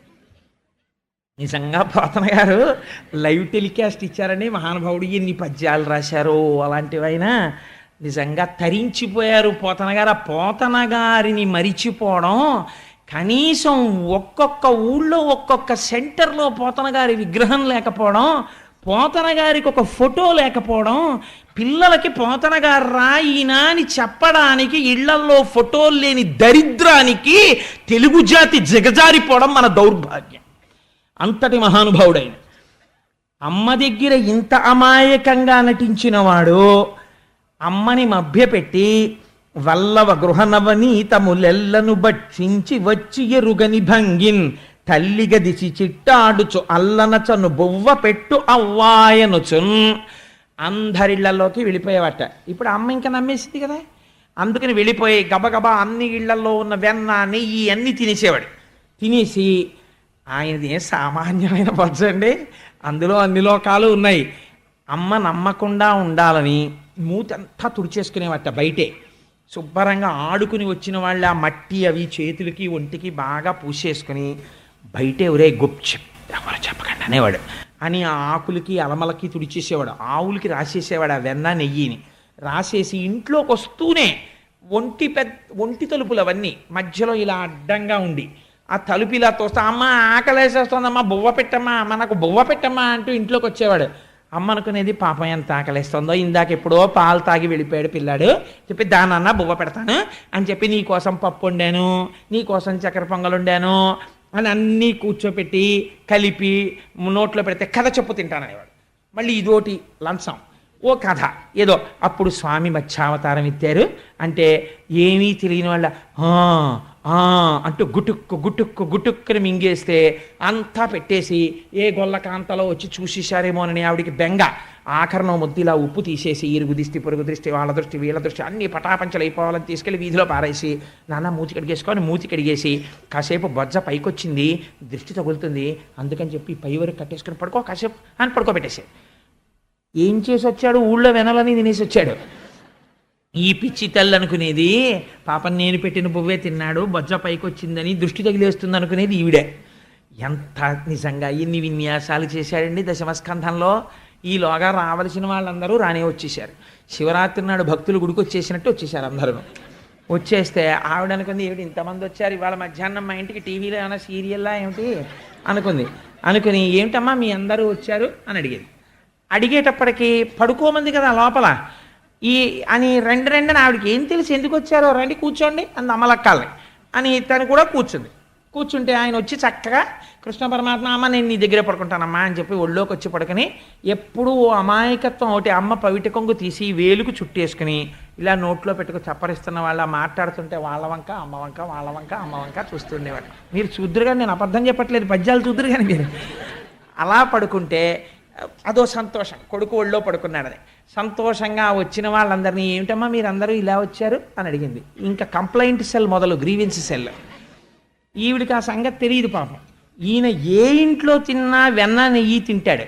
మీరు ఇది బాగా జ్ఞాపకం పెట్టుకుంటే నేను ఒక రహస్యం చెప్పేసి ఆ చోరలీల గురించి వర్ణన చేస్తానంటే దాన్ని చెప్పే ప్రయత్నం చేస్తాను. చూడండి, కృష్ణుడు ఎప్పుడు తిన్న వెన్న తింటాడు. ఎందుకు తింటాడు మీరు ఆలోచించండి. ఏం వాళ్ళ ఇళ్లల్లో ఎక్కడ జంతికలో చెగోడీలో అలాంటివి ఉండవా కజ్జికాయలోను? అంటే వెన్నే తినడానికి ఒక కారణం ఉంది. వెన్న అనగా ఏమి అంటే మొదట మీ అంత మీరుగా చేసుకోవలసినటువంటి ప్రయత్నంతో ఏర్పడేటటువంటి మనస్సు నిర్మలమైన మనస్సు. ఈ నిర్మలత్వం ఎవ్వరూ తేలేరు. మీ అంతట మీరు ఈశ్వర కథాశ్రవణం చేసి భగవంతుణ్ణి మనస్సుకి ఆలంబనమిచ్చి రాగద్వేషాలకు అతీతంగా మనస్సుని ప్రశాంతంగా ఉంచుకోవాలి.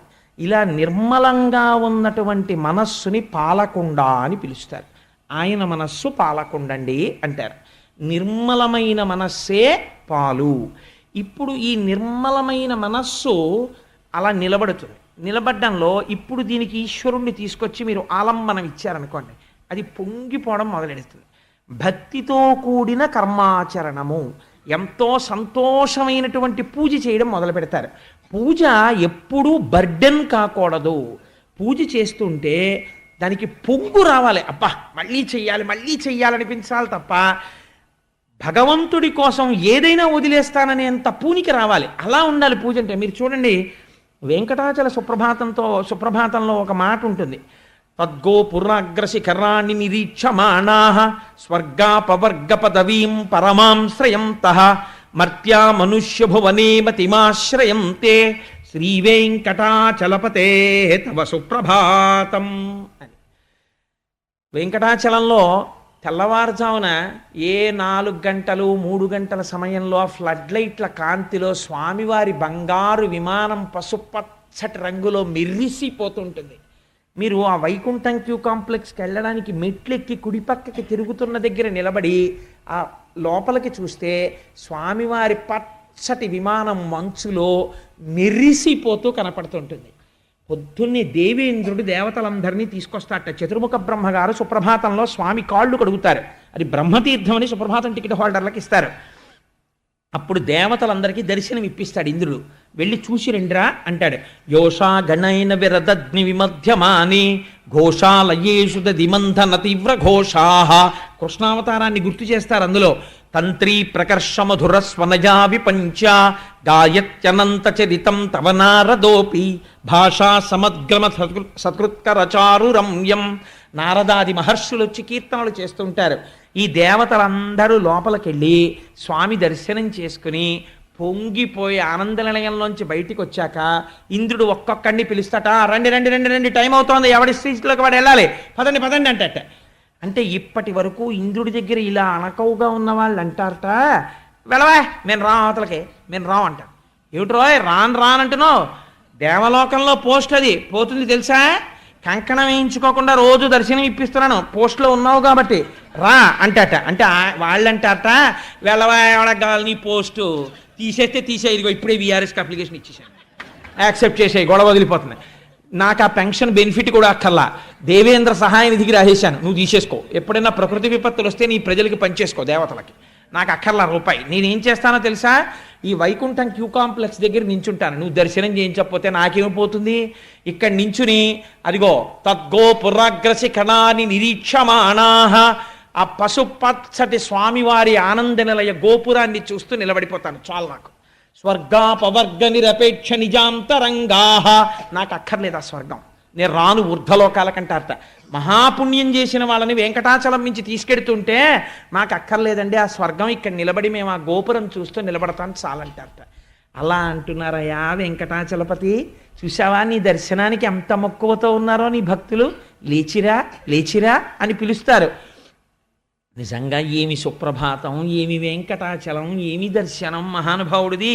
సరే, అందుచేత ఆ స్వామిని అక్కడ ఆ రకంగా ఆయన వెన్న తినడము అన్నదాని వెనకాతల ఉన్న రహస్యం, మీరు నిర్మలమైన మనస్సుతో సర్వకాలముల యందు భగవంతుడి గురించి ఆలోచించగలిగినటువంటి స్థితితో పూజ చేస్తే, ఆ పూజ చేస్తున్నప్పుడు మనసు రమించిపోతూ ఇంకొక పావుగంట చేద్దాం, ఇంకొక అరగంట చేద్దామని మీకు అనిపించింది అనుకోండి, అది పూజ.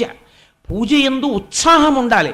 అలా పూజ చేస్తే దాని చేత భక్తి ఏర్పడి, భక్తి చేత చేసిన కర్మ వలన మనస్సు శుద్ధి ఏర్పడి, ఈ శుద్ధి వలన వైరాగ్య భావన కలిగి ఈ సంబంధాలన్నీ కృతకాలు, ప్రధాన సంబంధం ఈశ్వరుడితోని వైరాగ్యం వస్తే ఈ వైరాగ్యం అనేటటువంటి అగ్నిహోత్రము మీద నిర్మలమైనటువంటి మనస్సనబడిన పాలు కాగాలి.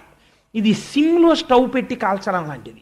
ఇప్పుడు ఈ పాలు ఎర్రటి తొరకతో ఇప్పుడు ఈ పాలు చక్క ఎర్రటి మేగడ తొరక కట్టాయి, కమ్మటి పాలు కాగి ఉన్నాయి. దీనివల్ల నిర్మలమైన మనస్సనబడిన పాలు ఈశ్వర కైంకర్యము వలన, భక్తి వలన, వైరాగ్య భావన అనే అగ్నిహోత్రం మీద కాలి కమ్మటి పాలు వచ్చాయి. కానీ పాలు పెరుగు అవ్వాలి. మీరు చెక్ బుక్ కట్టుకొచ్చి అందులో పెడితే విరిగిపోతాయి. ఏం పెట్టాలి? ఇంకొకటి పెరుగుగా మార్చదు, పెరుగే పెరుగుగా మారుస్తుంది. ఇతపూర్వం తాను ఈశ్వరుని యొక్క గుణములను విని లోపల స్తంభించిపోయి ధ్యానమునందు ఎవడనుభవించాడో వాడే వచ్చి మళ్ళీ ఆ మాట చెప్పాలి. పెరుగులు వెయ్యాలి పాలల్లో. గురువు యొక్క ఉపదేశం వినాలి. గురూపదేశం వింటే ఆ పెరుగు పాలల్లోకి వచ్చి పడి తోడుకుంటుంది. పెరుగు వేసిన తర్వాత మీరు ఆ పాలు తోడుకున్నాయో లేదో అని అస్తమానం ఇలా అన్నారనుకోండి, తోడుకో. గురూపదేశం విన్న తర్వాత గురువుగారి ఉపదేశం ఎలా ఉంటుందంటే, ఒకసారి దూడ వచ్చి ఆవు పొదుగులో ఇలా నోరు పెట్టి ఇలా అందనుకోండి, అంతే. ఇలా అనగానే ఆవు పాలు వదిలేస్తుంది శిరంలోంచి. వదిలిపెట్టేసిన తర్వాత మీరు కింద కుండ పెట్టడం మరిచిపోయి ఇలా శిరాలను అంటున్నారు అనుకోండి, అంటుంటే మీరు కింద కుండ పెట్టారా లేదా ఆవుకు అనవసరం. ఆ పాలు నేలపాలు అయిపోతాయి, అంతే, కారిపోతాయి. వదిలిన తర్వాత ఇంకా వెనక్కి తీయడం ఆవుకి చేత కాదు. ఒకసారి వచ్చి కాళ్ళ మీద పడి గురువుగారు మాకు ఇది చెప్పండి అని అడిగినటువంటి శిష్యుడి ఆర్తి చూసి చెప్పకుండా ఉండలేక మేఘము వర్షించినట్టు, ఆవు పాలను వదిలినట్టు గురువు చెప్పడం మొదలు పెట్టేస్తే ఆపడం కష్టం. గురువుకి వెనక్కి తీలేడు, రమించిపోతుంటాడు అందులో. అలా రమించిపోతున్నటువంటి గురూపదేశాన్ని కదలని కుండలా పట్టాలి. పడితే ఈ పెరుగులోక పెరుగు పడాలి. పడితే తోడుకుంటుంది ఈ పెరుగు. గురువు ఎలా ఉంటాడో అలా శిష్యుడు తయారవుతాడు. అందుకే సదాశివ సమారంభాం శంకరాచార్య మధ్యమాం అస్మదాచార్య పర్యంతాం వందే గురు పరంపరాం. అది పరంపరాగతంగా వెడుతుంది ఆ గురు పరంపర. గురువు వెనక గురువు తయారవుతాడు. అలా తోడుకుంటుంది ఇప్పుడు ఈ పెరుగు. తోడుకున్న పెరుగు బాగా గట్టిగా తోడుకున్న తర్వాత ఇప్పుడు మీరు ఒక పని చెయ్యాలి. ఇతపూర్వం గురువులు చెప్పినటువంటి మాటల్ని ఈ చెవితో విని ఈ చెవితో వదలడం కాకుండా వారు చెప్పినటువంటి మాటల్ని లోపల బాగా తిప్పాలి. ఈ తిప్పడమే మననం అనేటటువంటి కవ్వము. ఇది తిరుగుతుంటే ఈ పెరుగు చిలుకుతుంది. ఇదే యోషా గణేన వరదగ్ని విమధ్యమాని ఘోషాలయేషు దిమంధన తీవ్ర ఘోషా. పై సుప్రభాతానికి కాదు లొంగేది, ఆయన లేచొచ్చేది. దేనికి లొంగుతాడో తెలుసా అండి? ఇక్కడొస్తున్న చప్పుడికి లేస్తాడు. గురువుల వలన తాను విన్న విషయాన్ని బ్రాహ్మీ ముహూర్తంలో కూర్చుని ఇక్కడ మనసు పెట్టి చిలికి ధ్యానం చేస్తుంటే ఈ చప్పుడు ఈశ్వరుడికి వినపడుతుంది.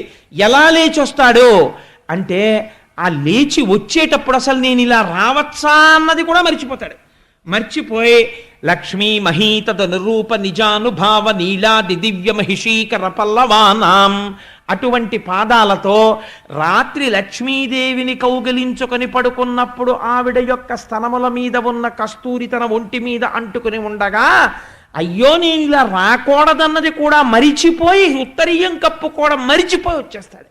భక్త పరాధీనుడైపోతాడు. ఇలా రావడానికే సుప్రభాతం పూర్తవగానే మనం ఒక శ్లోకం చెప్తుంటాం. ఒక అద్భుతమైనటువంటి శ్లోకం, దాంతోనే ప్రారంభం అవుతుంది స్వామి దర్శనం యథార్థానికి మంగళం. ఆ శ్లోకంలో విజయీ భవ వెంకట శైలపతే, అప్పుడు పొంగిపోయి భక్తుడు కోరిక అడగడు, స్వామి నీకు విజయమగుగాక అంటాడు.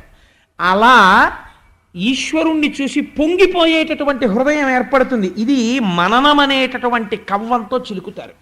చిలికితే ఇప్పుడు ఏమైంది?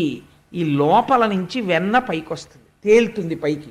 ఈ వెన్నకి 2 లక్షణాలు ఉంటాయి. ఈ వెన్న అగ్నిహోత్రం మీద పెడితే కరిగి నెయ్యి అవుతుంది, నీటిలో కానీ మజ్జిగలో కానీ వేస్తే తేలుతుంది. ఈశ్వరుడి నుంచి దూరం అవ్వాలంటే తన రూపమే నాశనం అయిపోతుంది, ఉండలేడు ఇంకా. భగవత్ సంబంధమైన జ్ఞానం అనేటటువంటి అగ్నిహోత్రం తగిలితే ఇప్పటి వరకు పాలలోనే ఉన్న పైకి కనపడని నెయ్యి ఇప్పుడు పైకి వస్తుంది. చిట్ట చివరి దశ. నెయ్యి ఎక్కడుంది? పాలలో ఉంది. పాలని నెయ్యిగా మీరు తీసుకురావాలంటే ఇదంతా జరగాలి. నేతిని పాలు చెయ్యండి, ఇక అవదు. ఒకసారి బ్రహ్మజ్ఞానమును పొందేసిన తర్వాత ఇంకా తాను వెనక్కి వెళ్ళడిగా. తాను ప్రారబ్ధం అయిపోయేంత వరకు శరీరంలో ఉండి, ఇది సంకెళ్ళు వసుదేవుడు తగిలించుకోవడం. శరీరము పడిపోతుండగా సంతోషంగా అమ్మయ్యా వదిలిపెట్టేశానని. అందుకే రమణులకి చిట్ట చివరిలో అనారోగ్యం వస్తే గుడారమునందున్న ఏనుగు అనేవారు.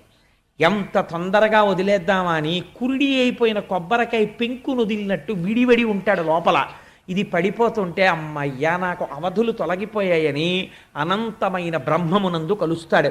ఇటువంటి వెన్న, అపారమైన ప్రేమ ఏది ఉన్నదో ఈ ఆత్మజ్ఞాన స్వరూపమైన వెన్న నెయ్యి కాదు. ఇంకా ఇది కరగాలి అంటే బుకిష్ నాలెడ్జ్ అంటారు. నేను లోపల ఉన్నది, ఈ నేను ఆత్మ. నాలాంటి వాడు ఏదో ఓ మాట చెప్పాడు అనుకోండి, నేను ఆత్మజ్ఞానిని అయిపోయినట్టే దాని అర్థం.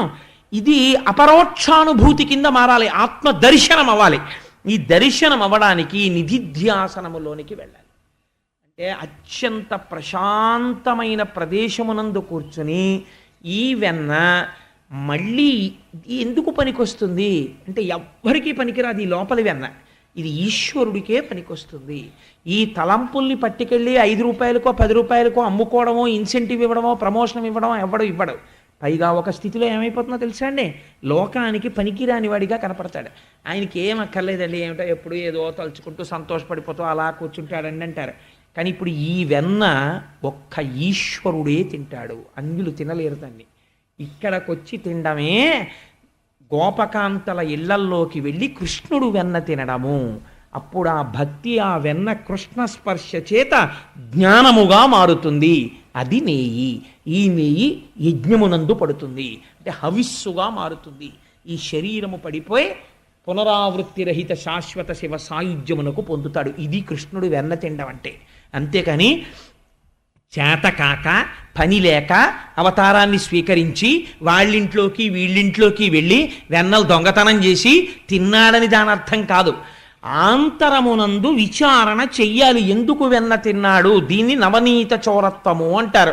అందుకే కృష్ణావతార ఘట్టంలో నేను అసలు మర్చిపోయాను, లేకపోతే గోపాలకృష్ణ గారికి చెప్పుంటూ ఉండేవాడిని, ఇవాళ వెన్న ప్రసాదం పంచిపెట్టండి ఏం చెప్పుంటూ ఉండేవాడిని. అందుకని చెప్పి అసలు ఆ వెన్న ప్రసాదంగా స్వీకరించడం వెనకాతల ఉన్న రహస్యం అది. ఇప్పుడు మీరు వినండి, చాలా అందంగా ఉంటాయి పైకి. మీరు విన్నంత మాత్రం చేత చాలా హాయిగా నవ్వేసుకుంటూ విన్నా సరే మిమ్మల్ని ఉద్ధరించేస్తాయి ఆ లీలలు. ఒకవేళ మీరు హాయిగా నవ్వుకుంటూ మళ్ళీ లోపల గంభీరమైన రహస్యాన్ని తెలుసుకుంటే ఇంకా ఉద్ధరించేస్తుంది ఆ లీల. కాబట్టి చూడండి ఎంత చిత్రంగా ఉంటుందో. ఇప్పుడు ఎక్కడికి వెడతారు? మళ్ళీ ఒక్కసారి వెనక్కి వెళ్ళండి. ఎక్కడికి? ఇతపూర్వం యశోద కూర్చుంటే చక్క అమ్మ పెట్టిన అన్నం అంతా తినేసి వచ్చి అమ్మ ఒళ్ళో పడుకుని, అమ్మ పవిట కొంగు వేలుకు చుట్టుకుని ఇలా నోట్లో పెట్టుకుని వచ్చిన వాళ్ళ వంక అమ్మ వంక, వచ్చిన వాళ్ళ వంక అమ్మ వంక చూస్తున్న కృష్ణుడు పడుకున్న యశోద దగ్గరికి రండి. ఇప్పుడు ఆ వచ్చిన గోపకాంతలందరూ చెప్తున్నారు. ఒక ఆవిడంది, బాలురకు పాలు లేవని బాలింతలు మొర్రలు పెట్టపక పకన గియా బాలుండాలము చేయుచు ఆలకు గ్రేపులను విడిచి అంబోజాక్షి. ఒక ఆవిడంది, అమ్మా నువ్వు ఏమిటో పెద్ద మా అబ్బాయిని పొంగిపోతున్నావు, కానీ మీ అబ్బాయి ఎలాంటి పనులు చేస్తున్నాడో తెలుసా? బాలురకు పాలు లేవని బాలింతలు మొరలు పెట్ట, తల్లిపాలు లేకపోతే ఆవు పాలు పడతారు. బాలింతలు అయ్యో పిల్లాడికి పాలు పడదామని చెప్పి ఇంక సాయంకాలం అవుతోంది అనుకునే సమయంలో మీ పిల్లవాడు వచ్చి ఆవుల పాలు ఈ వీళ్ళకి దక్కకుండా దూడలను వదిలేసేవాడు. ఆ దూడలన్నీ వచ్చి శుభ్రంగా ఆవుల పాలు తాగేస్తుంటే ఎదురుగుండా చెట్టు కొమ్మ ఎక్కి కూర్చుని అయ్యయ్యో కృష్ణ దూడలను వదిలేసావా అని మేమందరం బాధపడుతుంటే చక్కగా నవ్వుతూ కూర్చునేవాడు ఆ చెట్లు ఎక్కి, మాకు దొరకడం. కాబట్టి బాలురకు పాలు లేవని బాలింతలు మొరలు పెట్టపక పకన గియా బాలుండాలము చేయుచు ఆలకు గ్రేపులను విడిచే అంబోజాక్షి. ఇందులో మీరు ఒక్కసారి ఆలోచన చేస్తే మీకు అర్థమైపోతుంది, అది పెద్ద విశేషం, దీని గురించి వివరణ అక్కర్లేదు. మీరు విన్నవాళ్ళే ఈ తప్పూర్వం చాలామంది.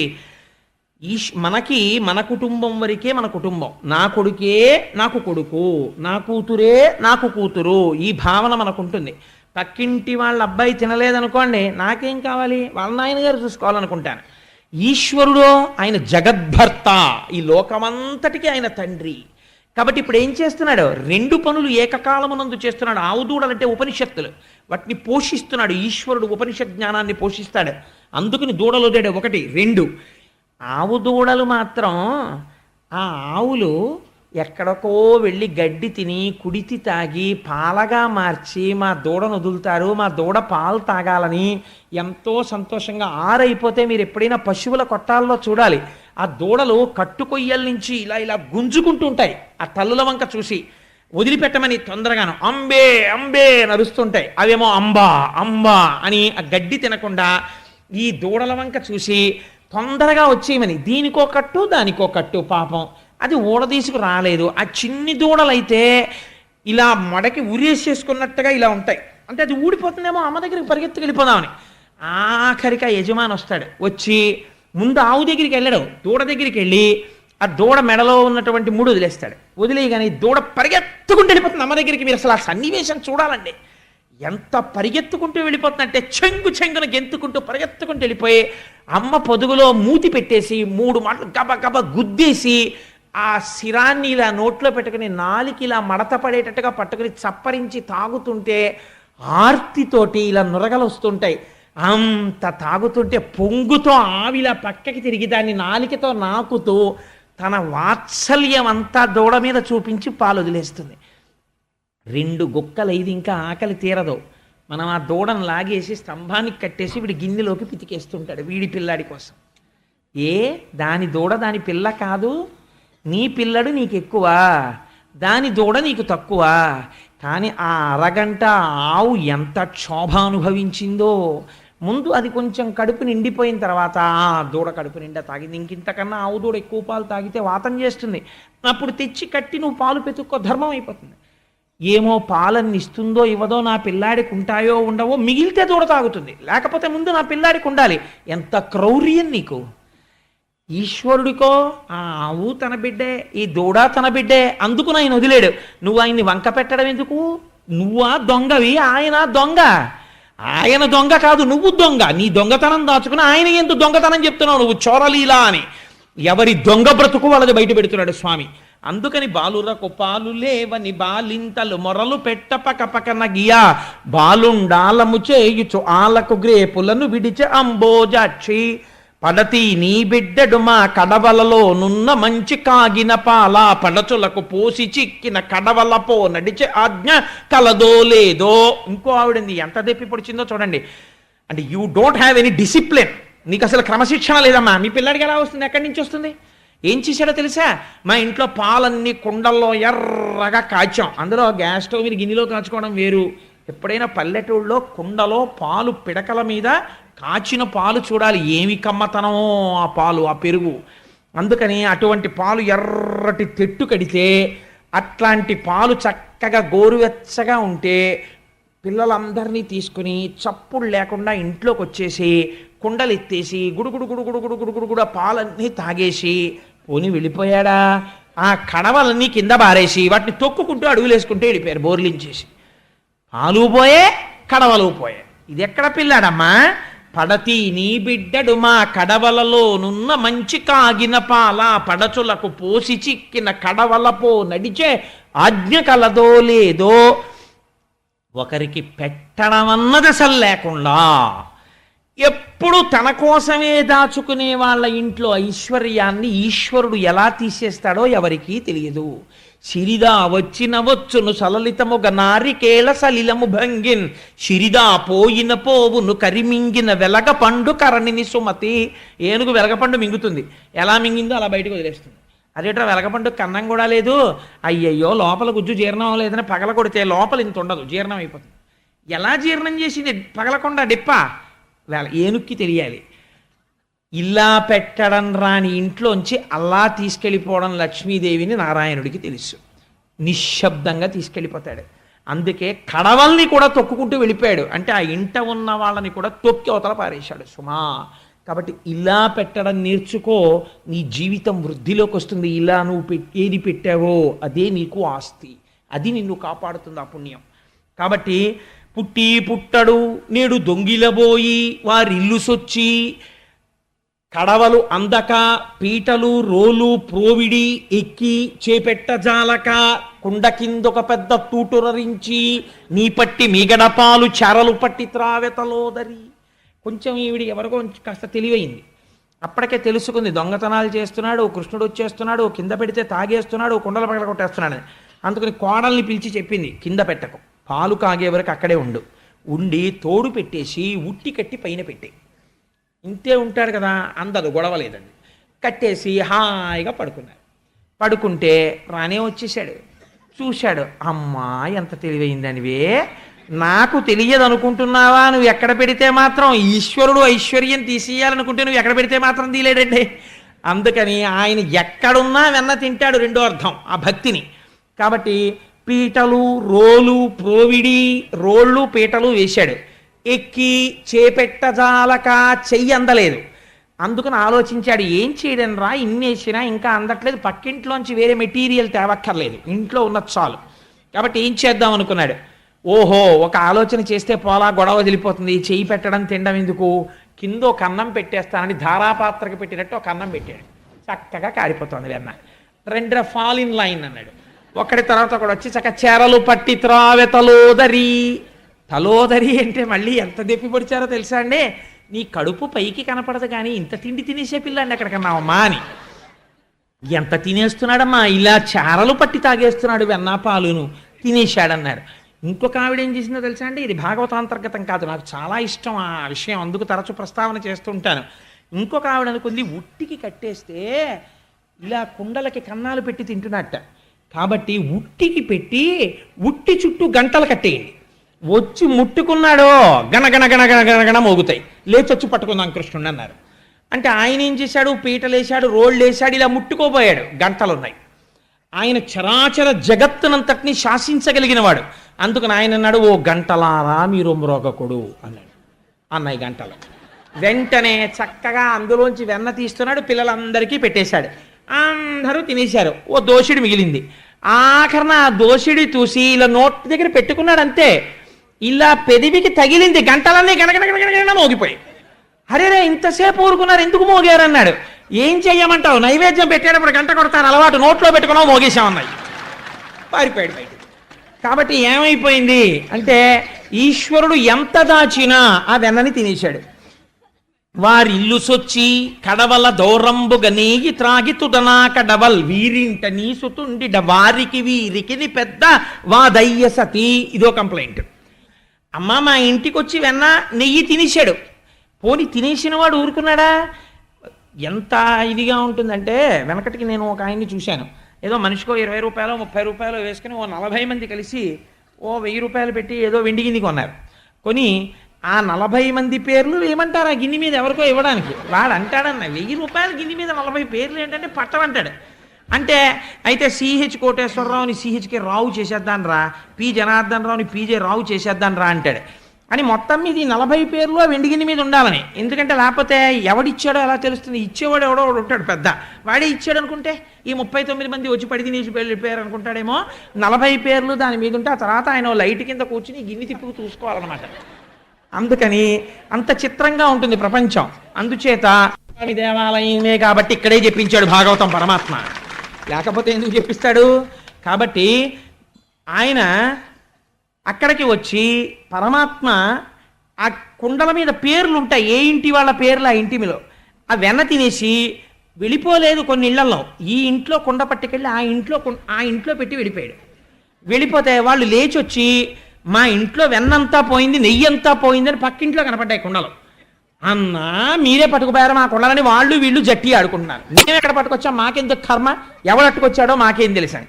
ఈయన ఎదురుగుండా వీధిలో రోడ్డు మీదే ఆవుల్ని చక్కగా గడ్డి పెట్టి తోవుకుంటున్నట్టుగా నవ్వుకుంటున్నాడు. ఎందుకు ఈ లీల అంటే ఒక్కొక్కడికి అహంకారం. పక్కన ఒక పేదవాడు అన్నం లేకుండా సొమ్మసిల్లి పడిపోయినా తాను మృష్టాన్న భోజనం చేసి పట్టించుకోకుండా వెళ్ళిపోగలడు ఒక్కొక్కడు. ఎందుకంటే నిర్దయ. అయ్యో వాడాకలి నా ఆకలి ఒకటే, పోన్లే వాడికి నాతో సమానంగా మృష్ణాన్న భోజనం పెట్టకపోవచ్చు, విషయ పట్టాడు అన్నం కాస్త అతనికి పెట్టు అనలేడు. ఇలాంటి వాడి ఐశ్వర్యాన్ని తీసేయడమే కొండ ఇక్కడ పెట్టడం. రేపు పొద్దున్న ఈ పుర్రే ఇక్కడ పుట్టింది అనుకోండి, వాడి బతుకేమిటి? ఈ పుర్రి ఇక్కడికి రావచ్చుగా ఆయన తలుచుకుంటే. కాబట్టి పేదవాణ్ణి చూసి పరిహాసం చేస్తే నీ పుర్రె అక్కడ పెట్టగలను, ఆ పుర్రె ఇక్కడ పెట్టగలను, జాగ్రత్త సుమా. ఒక పాఠం నేర్పాడైన అని. వేలుపులట నాకంటెను వేలుపు మరి ఎవ్వడనచు విక వికనగిమా, వేలుపుల గోడపైనో హేలావతి నీత నూజుడెంగిలి చేసన్. ఇదో చిత్రమైన లీల.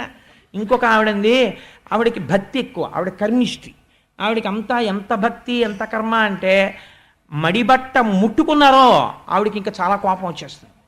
ఈ పూజ చేసుకునేటప్పుడు ఇంట్లో భర్త అయినా సరే, ఉసే షుగరే, కోమాలోకి వెళ్ళిపోతానే, 1 గంట అయిపోయిందే, ఇంత ప్రసాదం పెట్టవే, పోనీ అవసర నైవేద్యం పెట్టి చచ్చిపోతానే అన్నా సరే ఈశ్వరుడికి నైవేద్యం అవ్వాలి, మీకు పెట్టను అని ముందు నైవేద్యం. ఇది ఒక మౌఢ్యం ఉంటుంది కొంతమందికి. ఎంత చిత్రంగా ఉంటుందంటే ఈ మౌఢ్యం నాకు చాలా ఆశ్చర్యంగా ఉంటుంటుంది. కొంతమందిని చూస్తే నేను తరచు చెప్తుంటాను. ఒక ఉదాహరణ, నేను ఒకసారి శనివారం నాడు వెంకటాచలంలో అర్చనానంతర దర్శనం చేసుకుని ప్రసాదాల కౌంటర్ దగ్గరికి వచ్చి నాకు ఇచ్చిన ప్రసాదం తింటుంటే ఒక ఆవిడ వచ్చి ఆవిడకి ఇచ్చిన చక్కెర పొంగల్ నాకు ఇచ్చేశారు. నాకు చక్కెర పొంగల్ అంటే మహా ఇష్టం. అంటే నేను ఎవరిని తెమ్మని కాదు మహాప్రభు. అంటే ఆ చక్కెర పొంగల్ అంటే నాకు ఎందుకో చిన్నప్పటి నుంచి చాలా ఇష్టం. నాకు ఆవిడ చక్కెర పొంగల్ ఇస్తే నేను చాలా సంతోషించి తీసేసుకున్నాను గబుక్కుని. కానీ అనుమానం వచ్చింది, అమ్మ మీరు తీసుకోరా అని అడిగాను. అడిగితే ఆవిడంది ఇవాళ శనివారం నేను తిన్నది. వెంకటాచలంలో వెంకటేశ్వరుడి ప్రసాదం చక్ర పొంగలి ఆనంద నిలయంలో ఇస్తే ఇంతోటి ఉపవాసం పాడైపోతుందిట, చక్ర పొంగలి తిందట. ఏమనుకోవాలండి అంటే కొందరి బ్రతుకులంతే అనుకోవాలి. అంటే అది ఇంకా ఎంత మౌఢ్యం అంటే అసలు ఆ మౌఢ్యానికి అర్థం ఉండదు. ఒక్క మాట, ఈశ్వరుడు ఈరోజు వెంకటాచలపతి తన చేతితో నేను చేసిన ఉపవాసములకు మెచ్చి ప్రసాదముగా నాకు ఇది ఇచ్చాడు. అనుగ్రహం నాకు ఇవ్వాల్సి చేస్తున్న ఉపవాసమే పూర్ణాహుతి ఉపవాసం. అసలు అనుకున్న ఆవిడ తినగలిగితే ధన్యురాలు అయిపోయింది. నాకు నోట మాట రాలేదే, ఆవిడ వెళ్ళిపోయింది, తీసాను అనుకోండి చక్కెర పొంగలి వేరే విషయం. కాబట్టి వేలుపుల్లట నాకంటేను ఇలాంటి మౌఢ్యాన్ని చూసి ఆయన పరిహాసం చేస్తున్నాడు. ఒక ఆవిడ చక్కెర పొంగలి ఎట్టింది, పులిహార ఎట్టింది, దేవుడికి కూడా పెట్టదో పట్టాన. అవన్నీ కప్పేసి ఓ స్తోత్రం మీద స్తోత్రం, ధ్యానం మీద ధ్యానం, ఒక్కొక్కళ్ళకు ఉంటుంది 46 స్తోత్రాలు చదవాలి. అందుకని ఆ 46 అయిపోయేంత వరకు ఎవ్వరికి అర్థం కావు 46 ఏమిటో. ఏం చదివిందో ఆవిడికి తప్ప ఈశ్వరుడికి కూడా తెలియదు. ఇలా విని సరస్వతీదేవిని తీసుకొచ్చి ఆవిడ ఏం చదువుతోందో చెప్పమ్మా అంటే సరస్వతీదేవి ఇలా విన్నా కూడా అర్థం కాదు. ఎందుకంటే విశ్వం ఒకటే తెలుస్తుంది మనకి. ఆ తర్వాత ఎప్పుడో వనమాలి గదీశాంగి అర్థం ఉంది, లోపల వెళ్ళిపోతుంది. ఎందుకంటే ఆఫీస్ టైం అయిపోతుంది, 46 అయిపోవాలి. ఎందుకు 46? శ్రీరామ రామ రామే తిరమే రామే మనోరమే అనొచ్చు నీకు అంత టైం లేకపోతే. కానీ అలా అనరు. అలా అంటే కొంపలడిపోతాయంటారు. అది ఒక వెర్రి, దానికి అర్థం ఉండదు. ఇంకా ఈశ్వరుడు కూడా మార్చలేడని నేను ఇదిగో పాపం కట్టుకోవాలి, మారుస్తాడేమో ఏనాటికైనా. ఇలాంటి మౌఢ్యం అసలు ఎప్పటికీ మెట్టెక్కనివ్వదు. అది జారుడు మెట్టులా నాచు మెట్టులా లాగేస్తుంటుంది కిందకి. ఆ మౌఢ్యమునందు చిక్కు పడిపోయి ఉండిపోతారు. కాబట్టి కృష్ణుడు ఇలాంటి వాళ్ళను ఉద్దేశించి ఎంత చిత్రమైన లీల చేశాడో చూడండి. ఈవిడ కళ్ళు మూసుకుని ఓ చదివేస్తోంది స్తోత్రాలు. ఆయన వచ్చేసి చక్కగా కూర్చుని గడప మీద ఈ చక్కెర పొంగలి పులిహార అన్నీ తినేసి కొద్దిగా మిగిలిపోయిన ఎంగిలంతా దేవుళ్ళ మూతులకి రాసేశాడు. రాసేస్తే ఈవిడ నైవేద్యం పెట్టుకుందామని లేచింది. లేచి గంట తీసి ఓం భూర్భువస్సువః, ఇంకేం భూర్భువస్సువః కూర్చుని ఉన్నాడు చక్కగా ఎంగిలి మూతితోటి చూస్తున్నాడు. ఇలా చక్కెర పొంగల్ చూసింది, ఆయన వంక చూసింది. అన్నన్నా ఎంత పని చేశావు, దేవుడికి మళ్ళీ ఆగిపోయింది. దేవుళ్ళ మూతులుకుంది చక్కెర పొంగలి మెతుకులు. ఆవిడికి దేవుడు తిన్నా ఆయన మూతికి ఎంగిలి. అందుకని ఒరే నువ్వేనా పూసేసావు అంది. ఆయన అన్నాడు వేలుపుల్లట నాకంటే నువ్వు వేలుపు మరి ఎవ్వడనచు విక వికనగిమా, వేలుపుల్ల గోడపైనో హేలావతి నీత నూజుడు ఎంగిలి చేసెన్. ఎంత నిజంగా ఎంత గొప్ప మాట అండి. నా ఎందు చాలా ప్రీతి కలిగిన వాళ్ళు వాళ్ళ ఇంటి గోడకి తీసుకెళ్ళి అంటించేసుకున్నారు అనుకోండి, నన్ను నాకు ఎంత బాధగా ఉంటుంది. కొందరి ఇళ్లలో భగవంతుని ఎందు భక్తి ఎక్కువైపోతే గోడకి రాళ్ల కింద అంటించేస్తారు. అంతేకాని అయ్యో సింహాసనం దాంట్లో మూర్తి పెట్టి మనం పూజ చేద్దామని ఉండదు. గోడలకి పెంకులు కింద ఉంటారు ఈశ్వరుడు, గోడకు కట్టిన పిడకల్లాగా. ఇప్పుడు ఇంకో చోట ఏదో నువ్వు దర్శనానికి పెట్టుకుంటే వేరు పూజా మందిరంలోనా? Is it the way in which you are expected to worship the god? How silly it is. ఒక చిన్న సింహాసనం పెట్టి అందులో నువ్వు ఒక 2 మూర్తుల్ని పెట్టి పూజ చేయాలి. నువ్వు వాళ్ళకి రేపొద్దున్న ఎప్పుడైనా అభిషేకం చేయవలసి వస్తుంది. ఎలా చేస్తావు? గోడ మీద ఓ వాటర్ జెట్టు పెట్టి కొట్టాలంతే. ఏమిటది అది దానికి ఒక అర్థం ఉండదు. ఇలాంటి మౌఢ్యంతో పనులు అప్పుడే చెప్పేశాడు కృష్ణుడు. అందుకని పెంకుల మీద ప్రింట్ వేసేవాడు, దాన్ని అంటించుకునేవాడు. కాబట్టి ఇవి తీసుకొచ్చి ఆయన వాటన్నిటికీ గోడకి ఎంత స్పష్టంగా వాడారో చూడండి పోతన గారు. వేలుపులటె నాకంటెను వేలుపు మరి ఎవ్వడనుచు విక వికనగిమా వేలుపుల గోడ పైనో హేలావతి. ఇది చెప్తుంటే యశోదాదేవి పకపక నవ్విందిట. ఓ వెరి నవ్వులు నవ్వేదానా, మీ అబ్బాయి పూసేశాడంది. ఎంత మౌఢ్యం విరగ్గొట్టే ప్రయత్నం చేశాడో చూడండి ఆయన.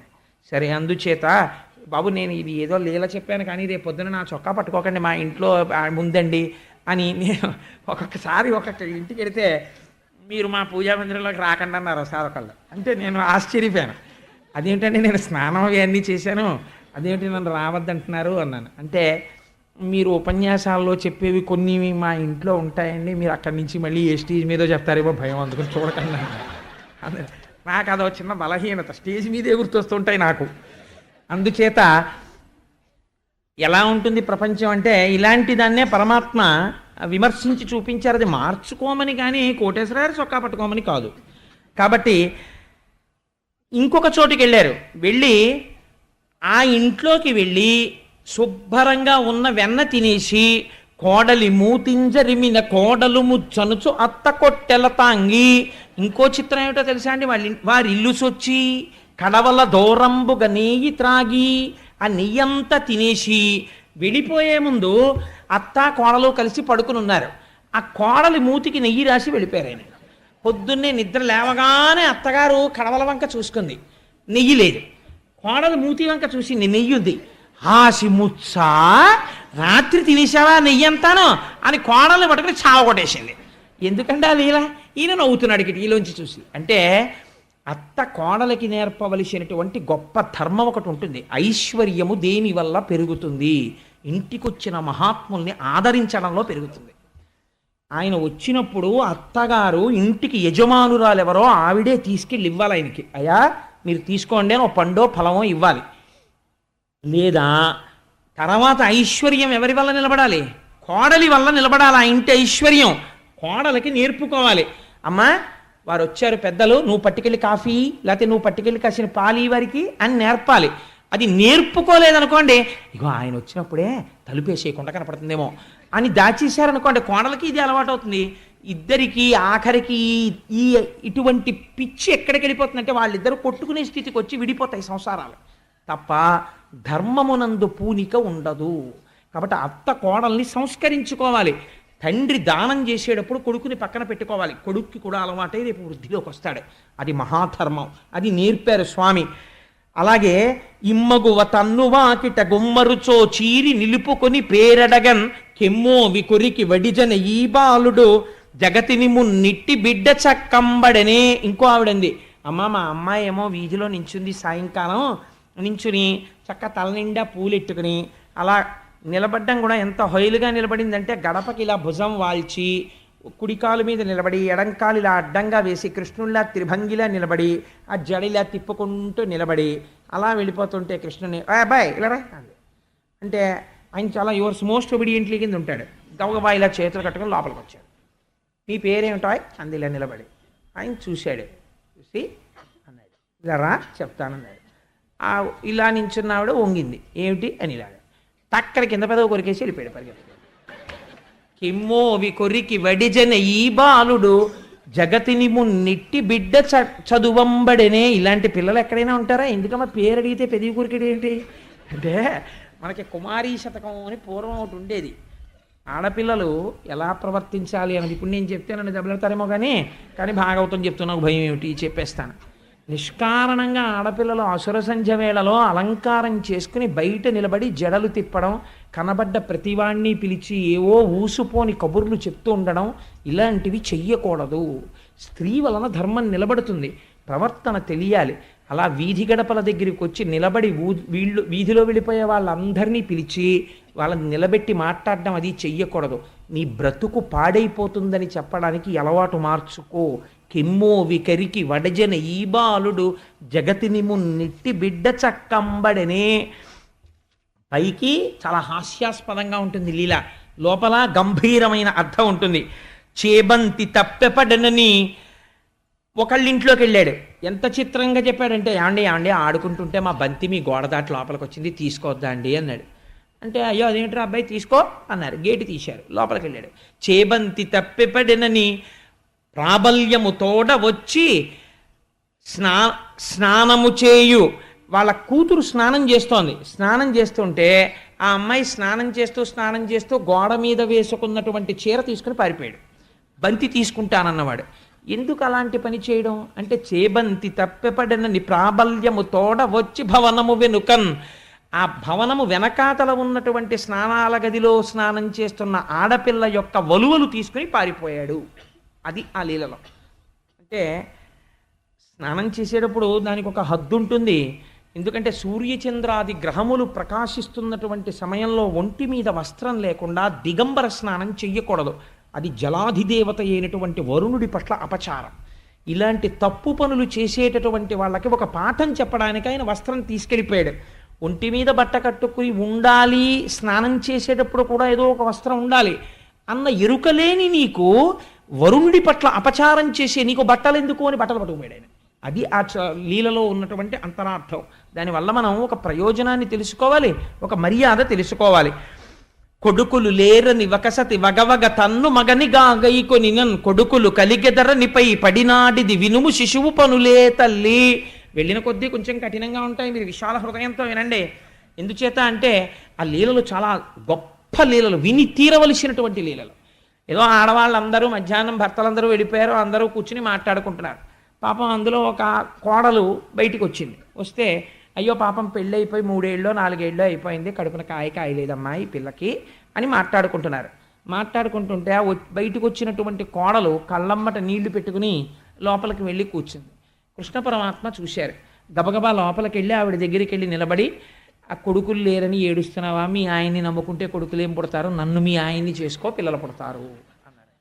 ఇది వినడానికి చాలా కాఠిన్యంతో ఉంటుంది ఈ మాట, కానీ అసలు అంతరార్థం ఏమిటో తెలుసా అండి?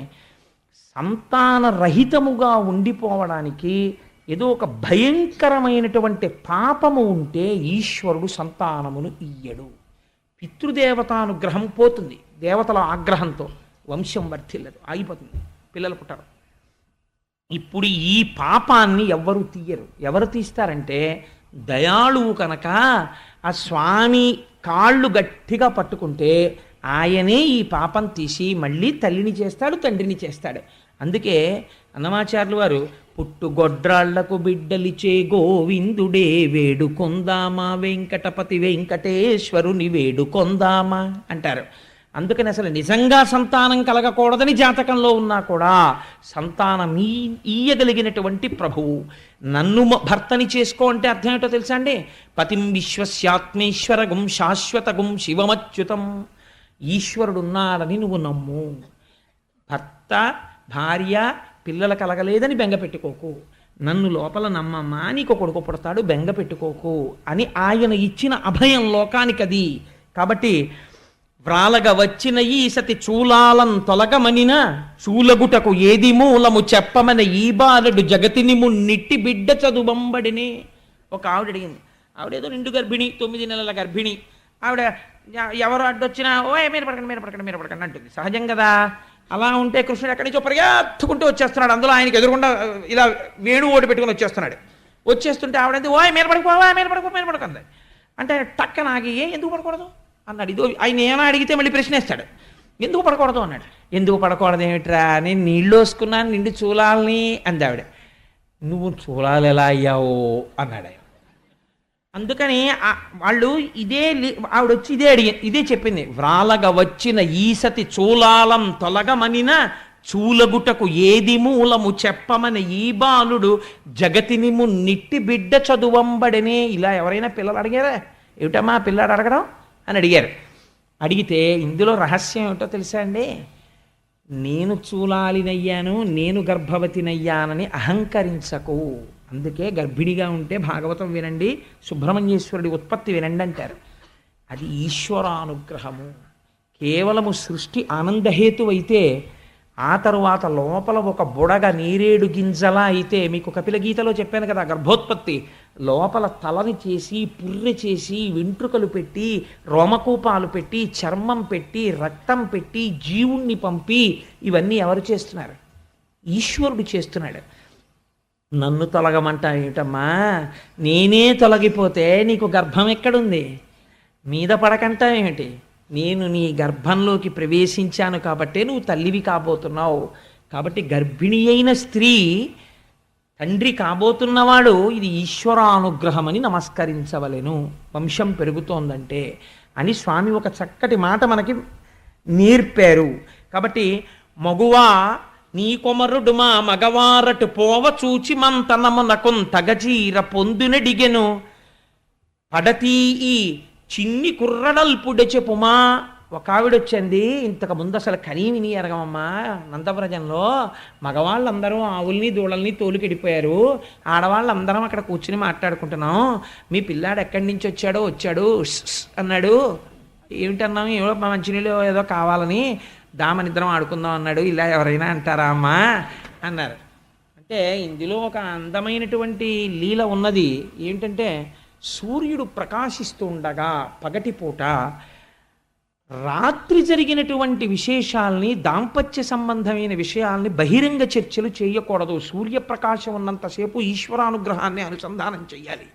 కాబట్టి అదే పనిగా అటువంటి మాటలు చర్చించుకోవడం, ఇట్లాంటి విషయాలు మాట్లాడుకునే అలవాటున్న వాళ్ళ దగ్గరికి వెళ్ళి పరమాత్మ మీది వ్యభిచార బుద్ధి, ఎందుకని అది దాంపత్యమునందు అది ఒక భాగమని అర్థం చేసుకోకుండా 24 గంటలు అదే రంధితో మాట్లాడుకునేటటువంటి మీరు పశుతుల్యులు అని చెప్పడానికి, మీకు అదే క్రీడ, మీ జీవితానికి ఇంకొకటి లేదని ఒక బుద్ధి చెప్పాడు. ఇంకంతకన్నా నేను దాని గురించి వ్యాఖ్యానం చెయ్యను.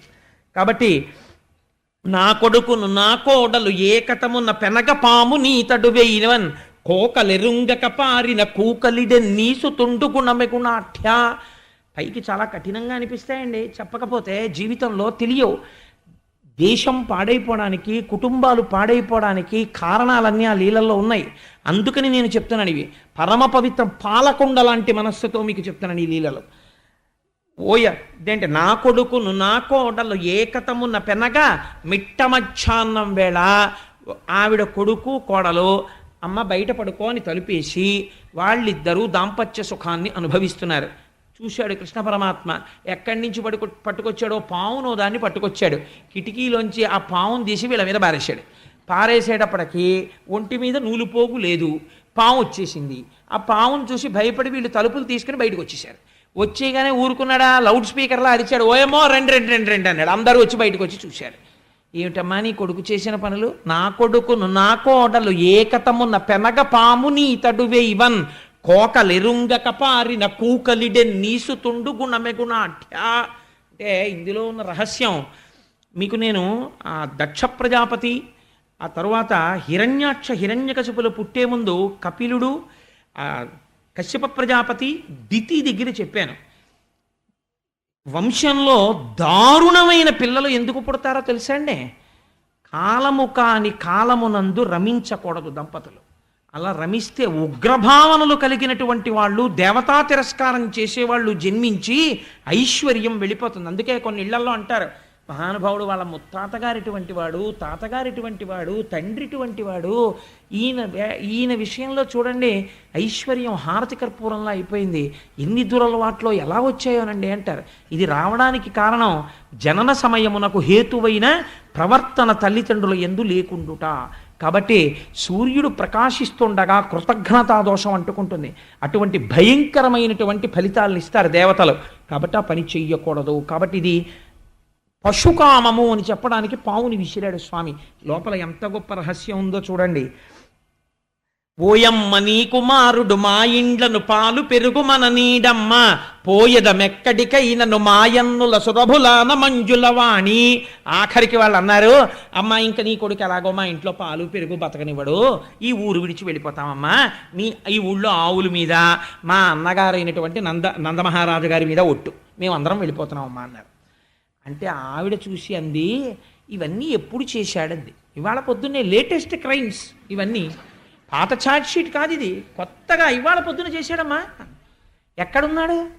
ఇంట్లోనే మొలగంట టింగ్ టింగ్ టింగ్ టింగ్ అని మోగుతుంటే గోడవారు ఉన్నాడు. పిలిస్తే వచ్చాడు. ఆవిడేమో పాలిస్తే అమ్మా నేను ఆడుకుని వస్తానమ్మా అని వెళ్ళాడు. అమ్మ ఆకలేసేస్తోందమ్మా అని ఇంట్లోకి వచ్చి అప్పుడే బువ్వ తిని పడుకున్నాడు. ఆవిడంది, అమ్మాయి ఎంత అన్యాయం అమ్మా, నా కొడుకు అందంగా ఉంటాడు బుజ్జి కృష్ణుడని మీరేమో ఇన్ని చాడీలు చెప్తారా? అన్యమెరుగడుతన ఎంత నాడుచుండు మంచి వాడితడెగ్గులు మనరమ్మ రామలారత్రిలోక అభిరామలార తల్లులార గుణవతీమ తల్లులార అందావిడ. అన్యమెరుగడుతన ఎంత నాడుచుండు. అయ్యో మా అబ్బాయికి కింద 2 పళ్ళు పైన 2 పళ్ళు అంతే, 4 దంతాలు వాడికి. నోట్లో వేలెడితే కొరకలేడమ్మా. వాడి మీద ఇన్ని నేరాలు చెప్తారా? పాపం వాడికి ఏం తెలుసు, నా ఒళ్ళో ఉన్నాడు, ఇక్కడే ఉన్నాడు, నేనే పెట్టాను అన్నాం. ఇంత వెన్న తినేసాడా? వాడికి ఉన్న ఇంత చిన్ని బొజ్జకి అన్నన్ని అబద్ధాలే, అలా చెప్పకూడదమ్మా అంది. చిత్రం ఏమిటో తెలుసా అండి, ఇవన్నీ ఒక్కొక్కళ్ళు చెప్తూ ఉంటే అందరిళ్లల్లో తను చేశానని ఆయనకి తెలుసు. వాళ్ళు చెప్తున్నప్పుట అమ్మ ఒళ్ళోనే పడుకుని దూరంగా పరిగెత్తలేదు. కాంతలు తల్లితో తన వికారములెల్ల గణింప భీతుడై శాంతుని పెంపునన్ పరుమ సాధుని పెంపున గోలమాట్కి విభ్రాంతుని కైవడిన్ జడుని భంగి కుమారకుడురకుండే ఏ వింతయులేక తల్లి కుచవేదికపై తలమోపి ఆడుచున్. అమ్మ ఒళ్ళో పడుకుని ఆ పమిట కొంగు నోట్లో పెట్టుకుని వాళ్ళు అలా చెప్తుంటే కన్నార్పకుండా వాళ్ళ వంక చూసి నీ చేశానా అన్నట్టుగా మళ్ళీ ఇలా అమ్మ వంక చూసి అనేవట. అమ్మ ఇలా వీడి వంక చూసి no I refuse this charge, నువ్వు చేసి ఉండవు అనేది. మళ్ళీ రెండో ఆవిడ చెప్తుంటే మళ్ళీ ఆవిడ వంక ఇలా చూసి కొట్టేస్తుందేమో అన్నట్టుగా అమ్మ అని ఇలా భయంగా చూసేవట. మళ్ళీ అమ్మ ఏం పర్వాలేదని ఇలా నిమిరితే మళ్ళీ పడుకునేవట. ఇలా కాంతలు తల్లితో తన వికారములెల్ల గణింప భీతుడై ఎంతో భయపడిపోయిన వాళ్ళ సాధుని సొంపునన్ చాలా అమాయకుళ్ళ ఏ తప్పు చెయ్యని వాళ్ళ జడుని భంగి అసలు చెప్తే తప్ప ఇలాంటి అల్లరి ఉంటుందా ప్రపంచంలో? అసలు అలా వెన్న దొంగతనం చేస్తారా? అలా ఆడవాళ్ళతో మాట్లాడతారా?